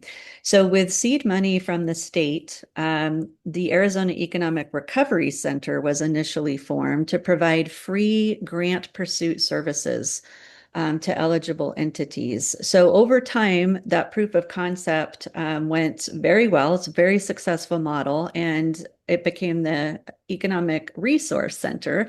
While some areas are certainly out of recovery, it remains a resource. The difference is that it is now augmented not just with state funding, but really Local First does the brunt of the fundraising and attracts investment from the private sector to keep services free. And those services include pre-grant readiness. That can include finding partnerships for the project, fleshing out the project, making sure it's got a clear budget. Then the actual grant pursuit, we assign a professional grant writer to the effort, and they do the heavy lift of working with the client on preparing all of the submission. And then we also do post-award implementation services to ensure, especially on complex grants, federal grants, that the client is set up for success to be compliant. And so where we could use your help, the reason I focused on this program is you can see on the right who the eligible entities are. So if you work with rural governments, that can be a city, town, or county. If you are or work with a tribe, or if you are a rural or tribal-based nonprofit or a chamber or C6 entity, you are eligible for these services. And so as we think about the money needed to provide access to broadband, the training needed to help with the confidence levels, all of that, definitely the funding landscape changed dramatically this year. And a lot of the federal funding changed or evaporated, but that doesn't mean there isn't still competitive funding out there, both from government and some private funding. What I will caution is that what we can't do, for example, is if there's a partnership with like a Wecom Fiber or Cox Communications, we would be looking really to only help, like do a cost share. If you're trying to do a partnership grant pursuit, and let's just say I'm using an example, Santa Cruz County is in the pursuit, and they can't help in sharing the costs of the grant preparation and whatnot. What we can't do, since we're doing heavy lift on fundraising, is really subsidize entities that have the resources or the wherewithal to pursue their own grants. But if it's going to be problematic to create partnerships and bring some of those who have limited budgets into the grant effort, we could talk about whether we could underwrite their portion of the costs. And so does this model work? I just wanted to share that yes, since its inception, we've helped win over $136 million. And in fact, this is through October, and we've already had some additional wins, putting us over $140 million. You can see on the map how that is distributed. We have helped tribes win significant dollars, and for purposes of the map, that is rolled into the county areas. And then sadly, some of that money was won, but is now in dispute. For example, the 25 million of the 30 in Navajo County was EPA Solar for All win for the Hopi tribe. And that is now caught up legally, but we're still showing that it can work and the money wins. Wanted to just share the brunt of the money, the majority of it, I should say, has been on infrastructure, including broadband. One of our earliest, largest grant wins was for broadband in Apache County. And so we are working in that space as well. And so just wanted to share with you how to tap this resource. The link is there for you all. If it's a fit, you're an eligible entity or working with somebody who could be eligible, there's a big red button called Request for Services. You click that and that gets you started in the process. And then on demand, you can always check this website for the grant research we do. We publish the active grant opportunities by category, and you can also subscribe to a newsletter, and twice a month the grant opportunities will drop into your inbox in case that eases the burden of keeping your eyes out there for what's available.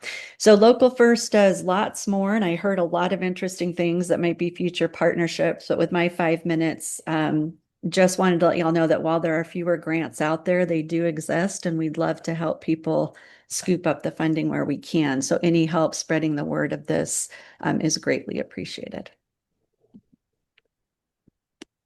Thank you so much, and we'll welcome to the stage the amazing Mignon Hollis. Hi, Mignon. I love your glasses. Oh, thank you. Hi. I have curly brown hair, brown skin, a green dress, and usually I wear green glasses, but today I have these on. So I also wear glasses. I am the executive director for the Arizona Regional Economic Development Foundation. And most of what I was going to say has already been said today, but I want to tell you a little bit about our Community Innovation Center. And so this has been a dream of ours for quite a while. And so what we wanted to do is provide kind of a one-stop for entrepreneurs and business owners, but also for the community. So we're now in a 45,000 square foot building. We have our hive in, which is just so amazing. I cannot even tell you how happy our community is and how pleased they are. And everyone's always reaching out, wanting the mobile hive or wanting something. And poor Stephanie is over there saying, okay, not now. We can't do that now. We can do this here. But so inside here, we have co-space, but we also have a business and retention program and lots of resources for those entrepreneurs and business owners. I'm going to share because I think this story tells our success. And so, Stephanie, thank you so much for sharing this with us. Ethan is our digital navigator here in Cochise County and in the Community Innovation Center, and he does a great job. He's got regulars now. But remember, we have other businesses in here, and really the thing that we vet people for is to make sure that they're a good fit inside our center. So that means they have to be able to want to help other people in the community. They want to be able, it's this how can I help attitude. And so it's really worked. And so this story will share that. Dan, who's a regular, he comes into the hive quite frequently, and he's trying to go through the steps to set up his login account for SSA benefits, so for his Social Security and his Medicare. So Ethan was able to walk him through all of that. And when the gentleman saw that he was due for a new Medicare premium, he had so many questions and didn't know what to do about that, nor did Ethan. That's not Ethan's area. So Ethan just steps out into the hallway, walks down like 2 offices, and was able to get help from one of our tenants. She came down to the hive. She helped Dan get everything sorted out. And that was just like a one-off. And these kinds of things happen inside our community innovation center all the time. But having the hive brings people into our community that wouldn't otherwise think they fit, right? Because it is about innovation. It is about business owners and entrepreneurs. And so oftentimes, yeah, Ethan is so amazing. We love Ethan. So this has opened up a door for our whole community to be able to come in and use the hive and use other resources. The other partner that we formed throughout this is with AZ Strut. And so now people can drop off their computers on certain days. And we have one of our tenants who does IT. He actually heads that all up. But again, people can drop that off, and we're starting to work through that process of then where those monies will go back to when we want to put them into education. I think the thing that for us is a little bit different from everybody else here is we're in economic development, and other professionals, when we're talking about especially AI, they're saying we don't want to do that because we don't need it. We're too special almost. We need that human touch. We don't want anything else to be able to answer our questions. We don't want AI to take over. Well, it's a mindset, and we have to get used to what AI looks like and how it's used and how it really can help us do a better job to do our job. And so I think those are some of the challenges. But I think the bigger challenge there really is people just being educated. And so we love, again, that we have the hive here. We love that we have other resources and partners inside our community that can help show anybody how AI can really be helpful and can advance their business and put us into the digital economy and to help their businesses grow and thrive. And I am just going to leave it there so we can kind of get back on track. But if you have any other questions for me or want to know more about the work, I am sure you can figure out how to reach me. So thank you, everybody. And thank you to IDEA. Without you guys, we would not be where we are. And it's all about those partnerships. So thank you. Thank you, Mignon. Always good to hear from you. And thank you for sharing that story. Next up, we have Ryan Murray. And we're going to go back to our slides over here.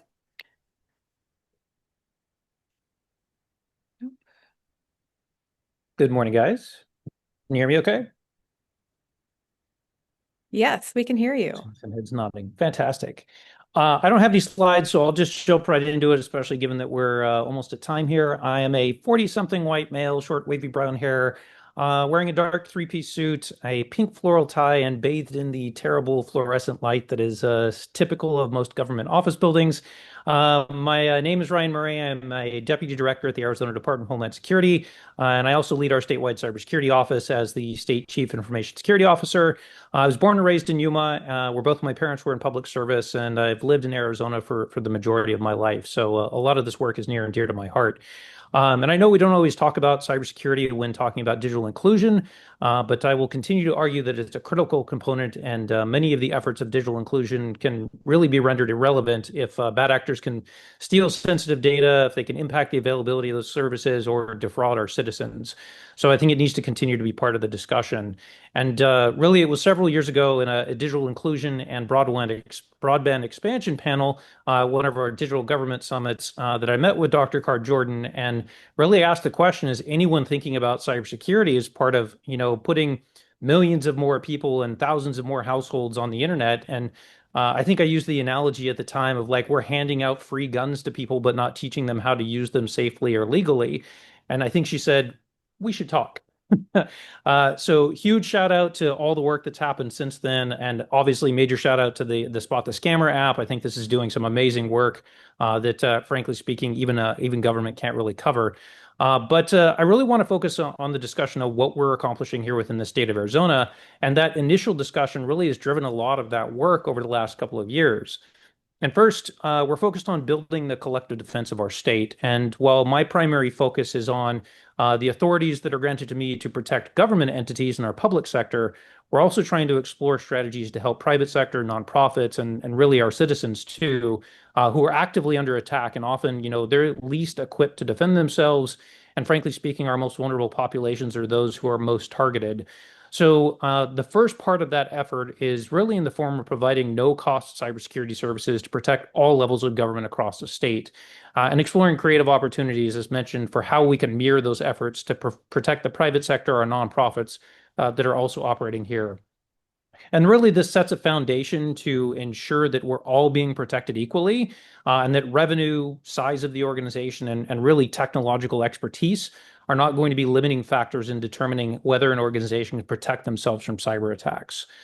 Second to that collective defense effort, we're building out information sharing networks across all of our communities, so we can ensure that if a cyber attack does occur, everyone in the state is aware of it in real time and understands how to defend against it. If it is impactful, we want to make sure that it's only impactful once, and that those techniques, the infrastructure, and all that stuff that the bad guys are using against us can never be used again. And we're also sharing this information broadly with other states and really our national partners too, so we can create similar protection across the US while simultaneously respecting privacy and digital sovereignty of our participants. And really, what could be more equitable and inclusive than in the support of digital world than ensuring the collective defense of our entire state, setting that bar for the foundational level of protections that really all of us can rely on to ensure the safety and reliability of critical services, schools, businesses, and really, frankly speaking, all of our communities. The second piece that we're really focusing on is building the cybersecurity workforce of the future. Horace Mann said that education is the great equalizer of the conditions of men, and providing the ability for anyone in the state to uplift themselves through education and experience is incredibly exciting. And I'm glad we get to participate in something like this. What's really amazing, especially about the work that we're doing, is that not only does it help protect each other and all of our communities, but it can essentially be done from anywhere as long as there's accessible broadband. Which means there's a really cool opportunity here to provide good, well-paying jobs really across all parts of our state. And again, as someone who grew up in rural Arizona in Yuma, having those kinds of opportunities would have been amazing back in the day. But also, we really need this help because this is such a big and important problem that, frankly speaking, we can't do it alone. And really, we need the input of everyone to help solve it. So one of the major initiatives this year is part of the Governor's Talent Ready AZ initiative. We recently launched our first Regional Security Operations Center in partnership with Pima Community College and the University of Arizona, where we're putting students directly to work as they're getting their education, where they're gaining hands-on real-world experience, actively doing the work of protecting their own communities from cyber attacks. And we're in the process of opening up 2 more of these centers here in the central region, partnering with Glendale and Paradise Valley Community College and ASU, and in the north region with Northland Pioneer in Navajo County and NAU. And really, my ultimate goal is to see this replicated really widely across the entire state in partnership with all of our community colleges and all of our counties. And we're working with several nonprofits to see how we can replicate these efforts to provide services to non-governmental entities through private universities and really turn Arizona into a powerhouse of cybersecurity talent development. And again, I know we're coming up on time here, so thank you guys again for the opportunity to talk about this. And I'm really looking forward to working with all of the partners on the call to see how we can continue to move forward protecting our state together. Thank you. Thank you so much, Ryan. Next up, we have Manny Felix, who is the AZ Cyber Initiative and US Cyber Initiative founder and CEO. I'm trying to find you, Manny. I'm right There here. you are. Okay. So good morning, everyone. Still for 3 minutes. It's a tough one to go after Ryan because he just sets the bar very high. But happy to probably say that we're partnering very close together and keeping it in theme with everyone else's introduction. My name is Manny Felix. I am blonde, blue-eyed, 6'4". And just kidding. You probably know that is absolutely not true. The complete opposite. Brown hair, darkish, and brown eyes. So I'm wearing a checkered shirt. But I'm the founder and CEO of AZ Cyber Initiative, and we focus on introducing youth to careers in cybersecurity and tech and related and emergent technology. We work predominantly with youth at the high school and college level, and kindling that interest and awareness early about what careers within the field may look like. I was born in Tucson, but I grew up in Mexico for the first part of my life. Then moved to Nogales, so a lot of rural understanding and That's where I finished my middle school and high school. Was never really told or had awareness about the careers in technology and cybersecurity until I graduated from the University of Arizona and enlisted in the U.S. Navy as a crypto technician, which is essentially the cyber capacity and cyber job within the military. And that's when I discovered what cybersecurity was. And jobs subsequent to that were within government contracting, and everything else were within cyber. And I remember always telling myself I wish I would have learned about these careers, about cybersecurity earlier on, when I was trying to identify what I wanted to do for the rest of my life. And hence, that's how AZ Cyber really started, is to make sure that no other student has to go through that same realization when it's already too late, possibly when they're hundreds of thousands of dollars in debt and student aid. But really wanting to, through the organization, connect students with what pre-existing skills and interests they may have and how they may connect into careers in cybersecurity. A lot of them already come with the natural curiosity and interest into some of these roles and careers, and we aim to uncover and connect them to how that leads into a meaningful career that helps them unlock their dream careers and a prosperous future. So I don't have any slides prepared because otherwise you'd be here all day, and I know want to make sure that we keep to the time allotted, but wanted to highlight some of the trends that we're actually seeing and something that we're really going to be focusing on for the next year. I think and everyone's probably felt it in some way, shape, form, or another. College students are struggling to find entry-level jobs or jobs altogether. And we hire college students through internships to teach high school students around cybersecurity. They become near peer mentors as well. Most of the college students that we're hiring from, that's from Pima Community College, University of Arizona, ASU, GCC, GCU, you name them. I could list all of them, but it actually, what we're learning is that it reinforces their appreciation and interest and knowledge of cybersecurity as they go through our internship program, and they're teaching high school students about why they're learning this, why they chose this major, this degree, and what interests them about the career. It's not only creating that near peer mentor that high school students are relating to more closely, but it's also creating a pipeline for even the high school students feeling inspired to pursue these degrees. We do a lot of cyber boot camps, what we call. We have an intro to cyber boot camp, which is very fundamental, very introductory, meant really to kindle that interest early on. And then we have subsequent programs that kind of increase in difficulty, where students receive stipends upon the completion of each of these programs.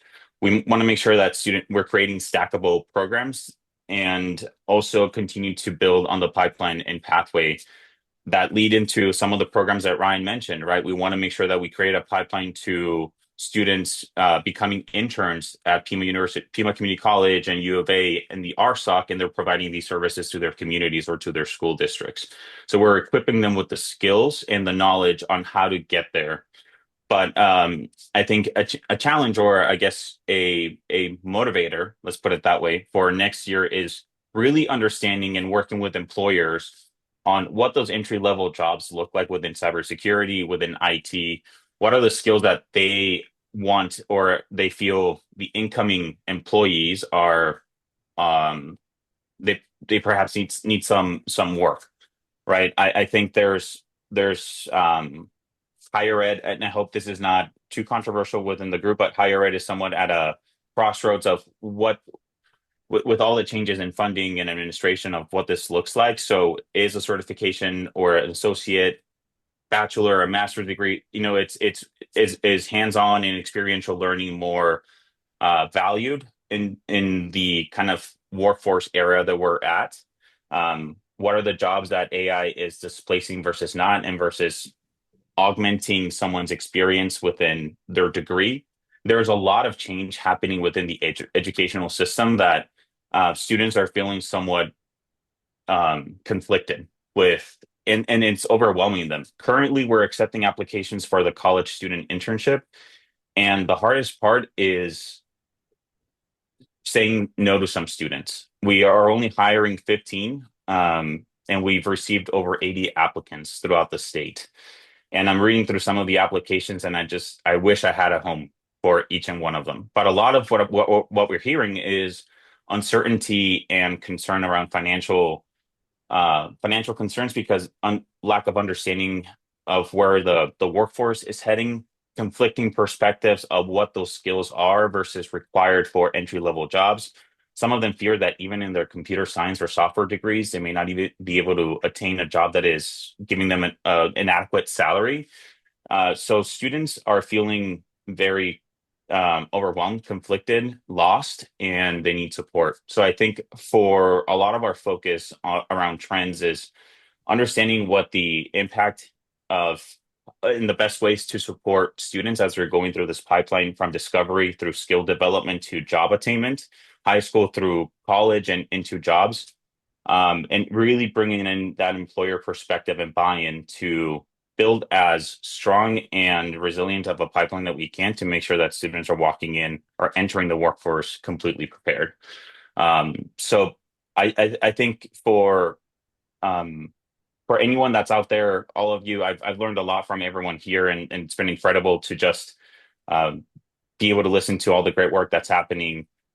I would love to connect, and I'll share my email and the website where you can see all the information that would have been in the slides, but I really wanted to keep it to what are the trends that we're seeing and some of the gaps as well. And I think the last trend that I'll see is we started in 2020 at the height of the pandemic, and our first program or cyber boot camp that we offered was virtual.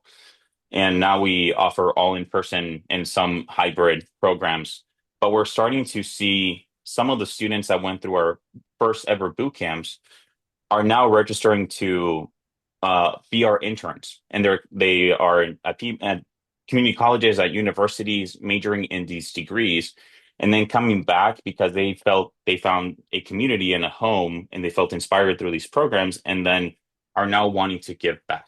And it's working in the sense that we are creating this pipeline that is trickling and feeding some of the degrees into the colleges and universities throughout the state.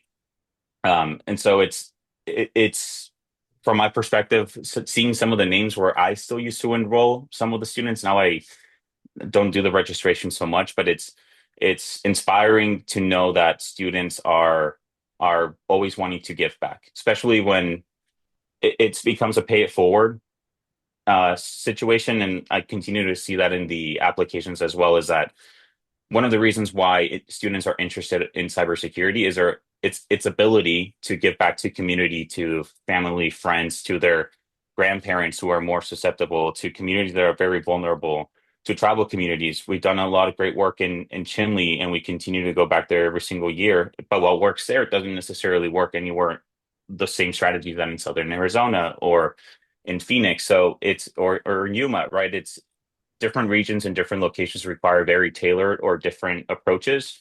And I think that's where we really rely on our partners within those regions to understand how can we best serve and address some of the challenges that are very region specific. So we'll love to connect, find ways to partner and work together. As Michelle Simon, who we work very closely here with in Pima County, not reinvent the wheel, but find ways of elevating each other's work and creating more impact. Thank you for the time. I'll share my information, and please feel free to reach out whenever. Thank you so much, Manny. Now we're moving on to Mihir. And Mihir, there we go. Hi, Mihir. Mihir Hi, has the everyone. privilege of speaking to us about a topic that's come up quite a bit this event, and that is our Spot the Scammer app. Yes. So my name is Mihir Gupta. I'm the lead iOS developer and then the product owner for Spot the Scammer. I'm of Indian descent. I'm based in Metro Detroit, where we're enjoying about 6 inches of snow right now. So yeah, so I'll get started. Basically, the mission of IDEA is to ensure that technology is a bridge and not a barrier for our community. But we're definitely facing a crisis when it comes to fraud. So next slide. So basically, last year alone, Americans lost about $12.5 billion to fraud. That's a 22% increase from the year prior. And when you have a fear of fraud, there's a fear of going online and then being educated. And so that expands the digital divide. And especially with the astronomical rise of AI, you can see in 2022, that's when there was a big spike in how much money was lost. And that's also the same year that ChatGPT came out. So ever since generative AI has been taking off, the quality of scams have just gotten that much better, and it's harder to detect them. But we couldn't stand for that, so we built a tool which is to spot the scammers. So this tool provides our users with the online street smarts required so that they can confidently navigate the internet. Next slide. So basically, we know that scams don't discriminate, so our education shouldn't either. And so our app, through our last update, which was actually yesterday, basically is available in English and Spanish. So that bridges the language gap, which is so more people can enjoy our app and learn from it, especially in the communities that we serve in Arizona. Along with that, we have 4 age-tailored tracks that the app is split up into. So the scams that you learn from in the app are relevant to you. So for example, a teenager is going to deal more with social media scams, school scams, and gaming scams, whereas a adult or older adult is going to deal more with like medical scams or corporate email scams. So that way it stays very relevant to each specific user. And then next slide. And so basically, this is just a quick demo of what the experience would be like as a first-time user. You get to pick from 16 unique design characters because we want our users to feel represented when going through this journey. And so you can see like they're pretty creative. We have a great designer for this app. And after you pick your character, you put in your name and you select your age. We have casual and normal mode, which is basically the difficulty. So whether you're a complete beginner or you're very tech savvy, the app adjusts a difficulty to match your playstyle. And then you pick your language, and we'll see an example scenarios. So this is like a text message you would definitely receive. I believe we've all received something like this. They're claiming to be FedEx, and there's a link that they want you to click. And you have to decide what to do at this point. If you get the answer right or wrong, the learning happens right away. We provide you with the feedback on why that text was a scam and what you should have done as the best course of action. So you basically get the benefit of facing the scam and learning from it without obviously getting scammed. And so this is just one of, I believe, 100 to 150 different scam scenarios we have in Spot the Scammer.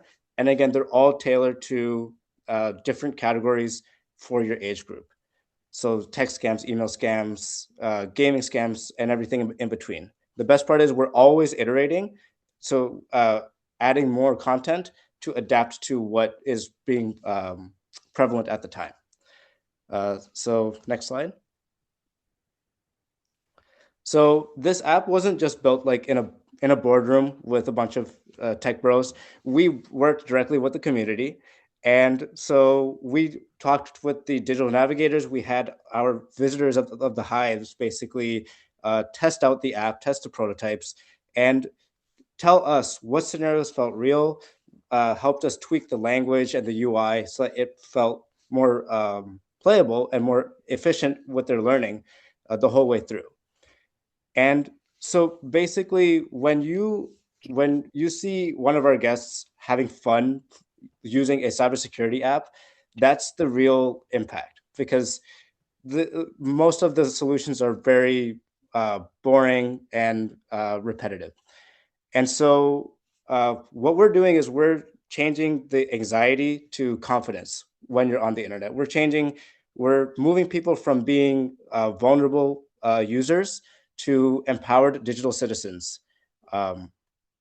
And that's basically closing that digital divide quite a bit. And so next slide. So I encourage you, please download Spot the Scammer. If you scan this, then you can get straight to the App Store listing. But more importantly, share it with your parents, with your kids, with your neighbors and your friends. And because basically the fundamental digital safety is a right, not just a privilege. And as the scams get smarter with AI, and there's so much malicious activity out there, we have to get smarter too. So let's evolve together with Spot the Scammer. And I'd love your feedback. So if you would like to, you can email me at mihir@theidea.org. Thank you. Thank you so much, Mihir. We are going to switch over to talking about workforce development, which has come up several times today. It's front and center for a lot of our work, and I'm happy to welcome to the stage Peter Costa with Baltu Technologies, who is the CEO and co-founder. Welcome. Thank you very much. Thank you, everybody. I'm Peter Costa, CEO and co-founder of Baltu Technologies. I have more of my, I guess, white skin and not much hair on my head, glasses, and a green, navy green hoodie or army green hoodie. Very happy to be here and talking to everyone about our online platform called Upskill, which is really a way to provide free education and training directly to high skilled jobs. So to give you a little more about why we've built what we've built at Baltu is we've basically for many years worked in the workforce space, and this is kind of an accumulation of all the different challenges that we've seen both on the employer end and on the individual end. What we found is that there's tons of high demand tech roles that are available from advanced manufacturing, semiconductor, data centers, IT, but learners feel locked out. They want to go through training programs, but they just don't have the access to go through a long, even if it's a 2-week program. Many times they're facing financial barriers, logistics, family access, location, or just not being comfortable in that classroom learning environment. What we also found is that in addition to learners, that schools, communities, and others really want to have their own workforce program. So what we've done is basically built a platform to enable all these partners to connect. And so what our mission really is how do we provide free training in future focus industries, and at the end of what we all want to do is just get people great jobs that pay well. So what is Upskill? Upskill is our online platform. Basically, it's where we provide free online training.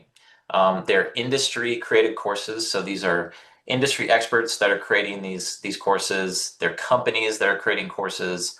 And what we do is we align these courses and these pathways directly to employers.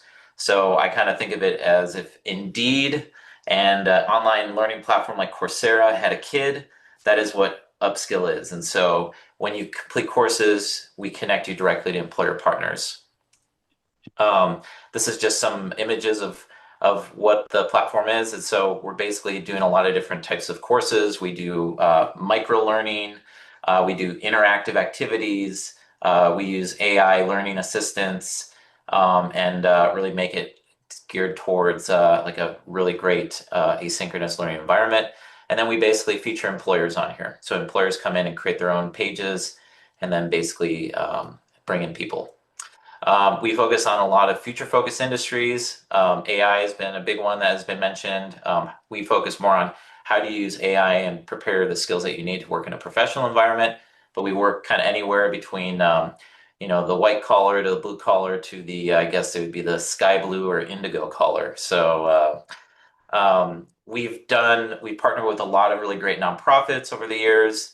And this one that we're just finishing is with Fresh Starts Women Foundation. They're going into semiconductor roles. That is me in the middle.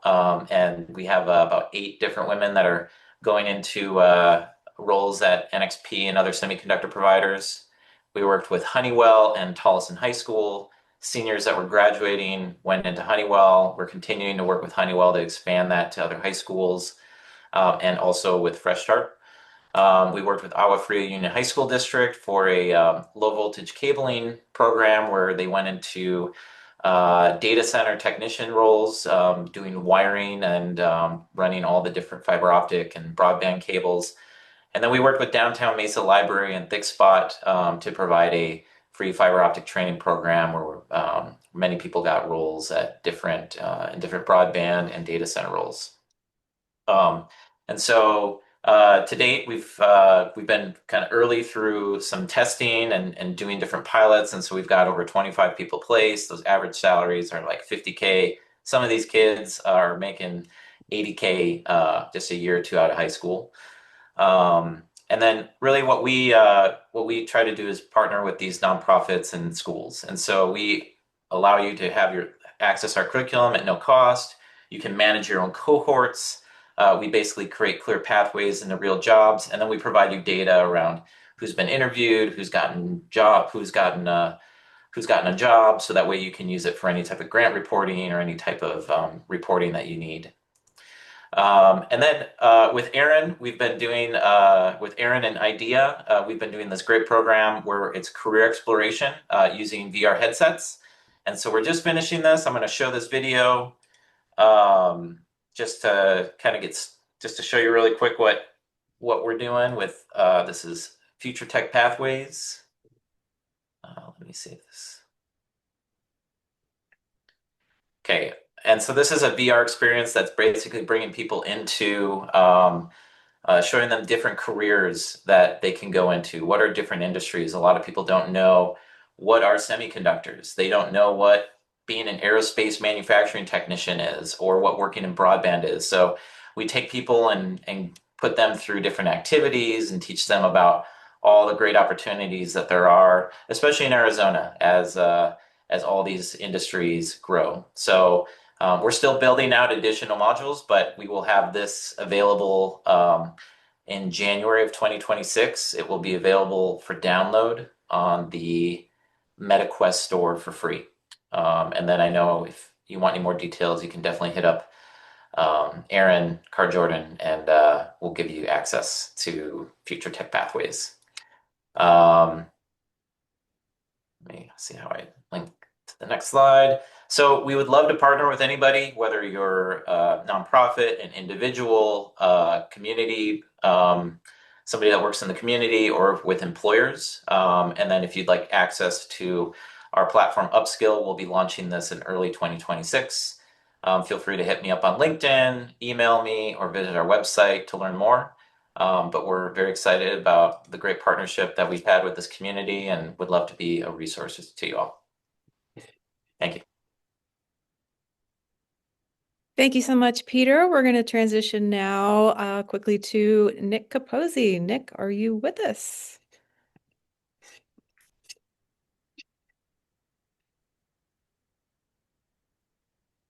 I am, sorry. Oh, no worries. There you go. And didn't take off mute. So, well, Aaron, IDEA team, thanks for having us today. We really appreciate the conversation so far. I wanted to really take the opportunity to talk about BEAD. I know this has been the program that we probably have all talked about for the past 4 years at this point, but we're really excited to say that last week NTIA approved our final proposal, which means that we are looking to deploy broadband to the most rural areas across our state and tribal areas in 2026. So this is a really good way to kind of end the year for us, is that we can finally see shovels going into the ground and ribbons being cut all across our great, beautiful state. And it really is in large contribution to a lot of people on this call and all across our communities. This has really been a whole state effort.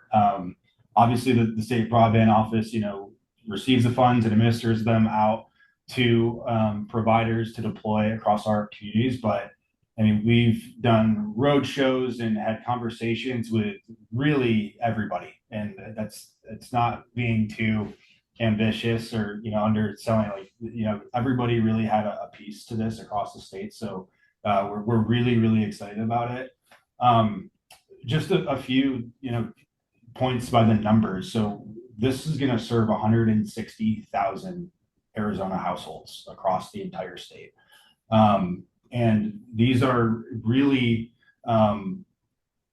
areas that the market has kind of left behind. And so this investment in infrastructure really gave us the opportunity to partner with internet service providers across the state to ensure that everybody has access. And for far too long, and I think Mr.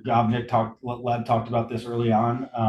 This post-COVID, everybody needs access, and this is really our opportunity to get there. I think we're well on our way to have Governor Hobbs's goal met of 100% of Arizona households connected by the end of 2030. And I think a lot of them will be connected in the next couple of years.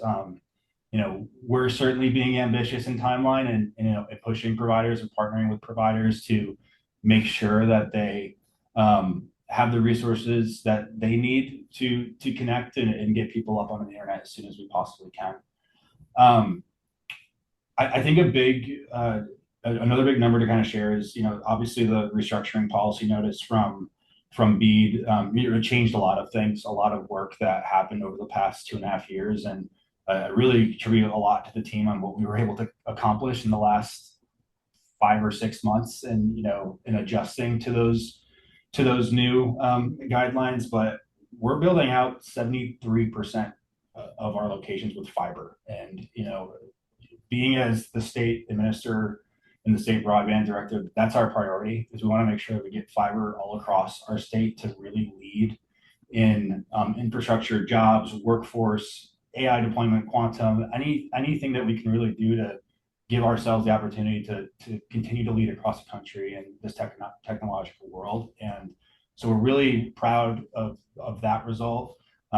It's over 7,700 miles of fiber. And Kelly's on this call. She did some mapping, and basically we're kind of touting this as you can, go from here to Maine and back, and that would be as many miles as we have with fiber. So we're really excited about that. The state's going to be lit up. Just like I said, a lot of credit to really everybody in the state for getting us to this point. The one thing I did want to tout, and I have to run to another call here in a minute, but we just released our permit finder. It's one of the, our pillar. We're proud of this. It's first in the nation, is to really help accelerate broadband deployment.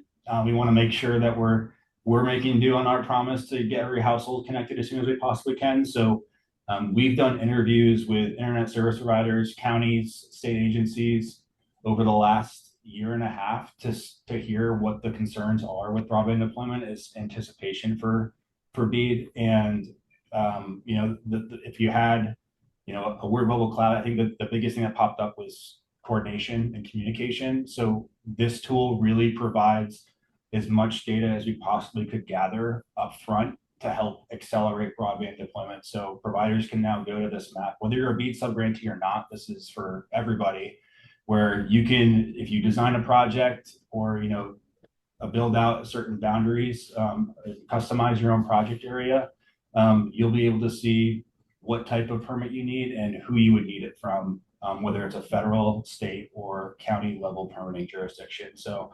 NTIA has touted this. We've heard from other states and industry across the country, and they're trying to also follow suit on this. So we're really proud of that, and making due on our promise to connect every household. Like I said, we're investing $447 million in BEAD funding. That goes along with about $520 million in provider match. So providers came to the table, sharpened their pencils, and had the commitment to also break that digital divide. So really kudos to the providers who are looking to invest in Arizona and go along with our mission here. Thank you so much, Nick, for joining us, and we appreciate your input. We will quickly go over to Sharika Jackson. Welcome, Sharika. Sharika's the Future Stars, Inc. founder. Hello, thank you for having me. Good afternoon, I guess, as I bring up the rear. So thank you, Stephanie. Thank you, Dr. Aaron Carr Jordan, and all of the IDEA staff for having me again this year. The post on Instagram or on LinkedIn said that I was to talk about youth engagement across Arizona and why early access to technology education is important. So I want to have that in front of me to make sure that I address those areas. But how Future Stars has addressed, oh, wait, got to introduce myself. I'm sorry, I'm Sharika Jackson. I am wearing black glasses. I'm an African American female wearing a green polo with a white background behind me, and I have a twist out of my natural curly hair. So, who am I? I am a IT professional by day. I work in local government doing tech for the last 26 years, but saw a need of providing STEM education in the community because I am a Phoenix native. And so, how can I do that? And so, wanted to make sure that all of our students and especially family members and people that look like me had access to technology because technology has allowed me to have opportunities that I wouldn't otherwise have had in regards to traveling and meeting people and or talking in spaces like this. And so what we have been able to do at Future Stars across and how we've engaged youth across Arizona is we have partnered with NAU over the past couple summers for their Gear Up program. They're high school students where there's over 120 students that come. And we talk between engineering topics, technology topics, science topics. We also did a space topic this last year. And we also incorporated an AI that introduced us, which they were all very engaged with that. We also partner with organizations in Tucson over their summer programs and making sure and bringing a variety of hands-on programs to this Tucson community over the last 8 to 10 years. We're also open to expanding and growing into the Flagstaff area, more into the whole state of Arizona, right? We want to be known that we are a traveling organization that will come and serve the community. And then why do I think early access to education is important for our youth? Is because they're learning how to problem solve. They're learning how to have critical thinking skills. It's also opening them up to different career opportunities. But one of the things I would say about tech is if you learn these basic skills, you can go into anything, right? Like you can be in management because now you have to manage people and how to figure out the different problems and the various aspects of what they're doing. If you are an artist, you have to be able to think through your projects. And a lot of art is digital art now. So now you need to learn those skill sets. So giving it to our kids early, one of my models is how do I train students and youth to be consumers of tech, not to just be consumers of technology, but how to be creators of technology. How do you learn what the back end does? How do you know how to make sure that you're safe on the internet? Making sure to bring those skills to them so that they're able to move the needle and be safe and not be scared. Because I'm pretty sure a lot of you have parents and grandparents that are like, no, don't put my credit card on the internet, right? Like they want you to help them, but they're scared of it. So how do we change that? And so bringing that to the youth and making sure they're aware that you're not just going to be the one that's using the device. How do you create it? And, the biggest conversation now is AI. AI is going to take over. And I'm not going to debate anybody about it, but as someone that's been in tech for 26 years, I think at some point it's going to swing back to people, right? Everything goes secular. But we have to be mindful. And one of the things when we talk about AI, one of the conversations that I say is, remember when Waymo first came out, it was hitting things that were white because no one programmed the color white into Waymo. So you're still going to need a human to verify this data, to verify the code that's being put in there. So yes, AI will take over and be in a lot of areas, but you still need to understand how to read code. You still need to understand what's behind the AI tool because it's not a thinking machine. It's data that's being inputted into it. So how do we make sure that I am creating those thinkers, right? Creating those youth and young adults that are able to think through if they see this information and are like, that don't quite look right. How do I go verify that information and make sure that, yes, that's actually right? So with that, one of the announcements I would like to make is Future Stars has finally got a space. And so we will be expanding our programming. You can't see it because it's a white wall, but I'm actually sitting in our new space right now. We are on 12th Street in Thomas, and we will be having a ribbon cutting event that you are all invited to on January 15th. I had just dropped the RSVP link in there if it's something that you would want to attend, but we will be offering 3D printing classes here. We're going to offer a hardware program. We also want to do sewing to, attract girls and how technology, how do we get them into technology by attracting them in something that they might like? Girls or boys in design. So sewing classes. We're also going to go into esports. We're going to adventure into that, but we're just going to use this space to be able to be a hub for more tech in the community, the Central Phoenix South community. So we're looking to partner with anyone that is interested in doing that. Definitely can get more information by emailing me or contacting me through social media, LinkedIn, as well as just seeing me out in the community, making a difference in our youth and making sure that they have the opportunity to be the next generation and not just be consumers of technology, but creators of technology. So I want to thank you again for this opportunity to tell a little bit of my story and what Future Stars is doing and what we're bringing to the community. And by the way, I have 400 days till I retire for all of those that know what I do full time, but yay, I get to retire and do this full time. So again, thank you, Stephanie. Thank you, Aaron, for having me. And I hope to talk to you all soon. Thank you so much, Sharika. And just one more question for you guys, and we'll wrap it up. So what do you think will be the most critical skill for Arizona workers to develop over the next 5 years? We have 5 options for you there. So if you just want to put the number in the chat, we can see what everyone is thinking. Thank you, Sharika. And just to wrap things up, we do have AZ Tech Week coming up in, oh my goodness, April of next year. And there'll be lots of cool activities going on around that.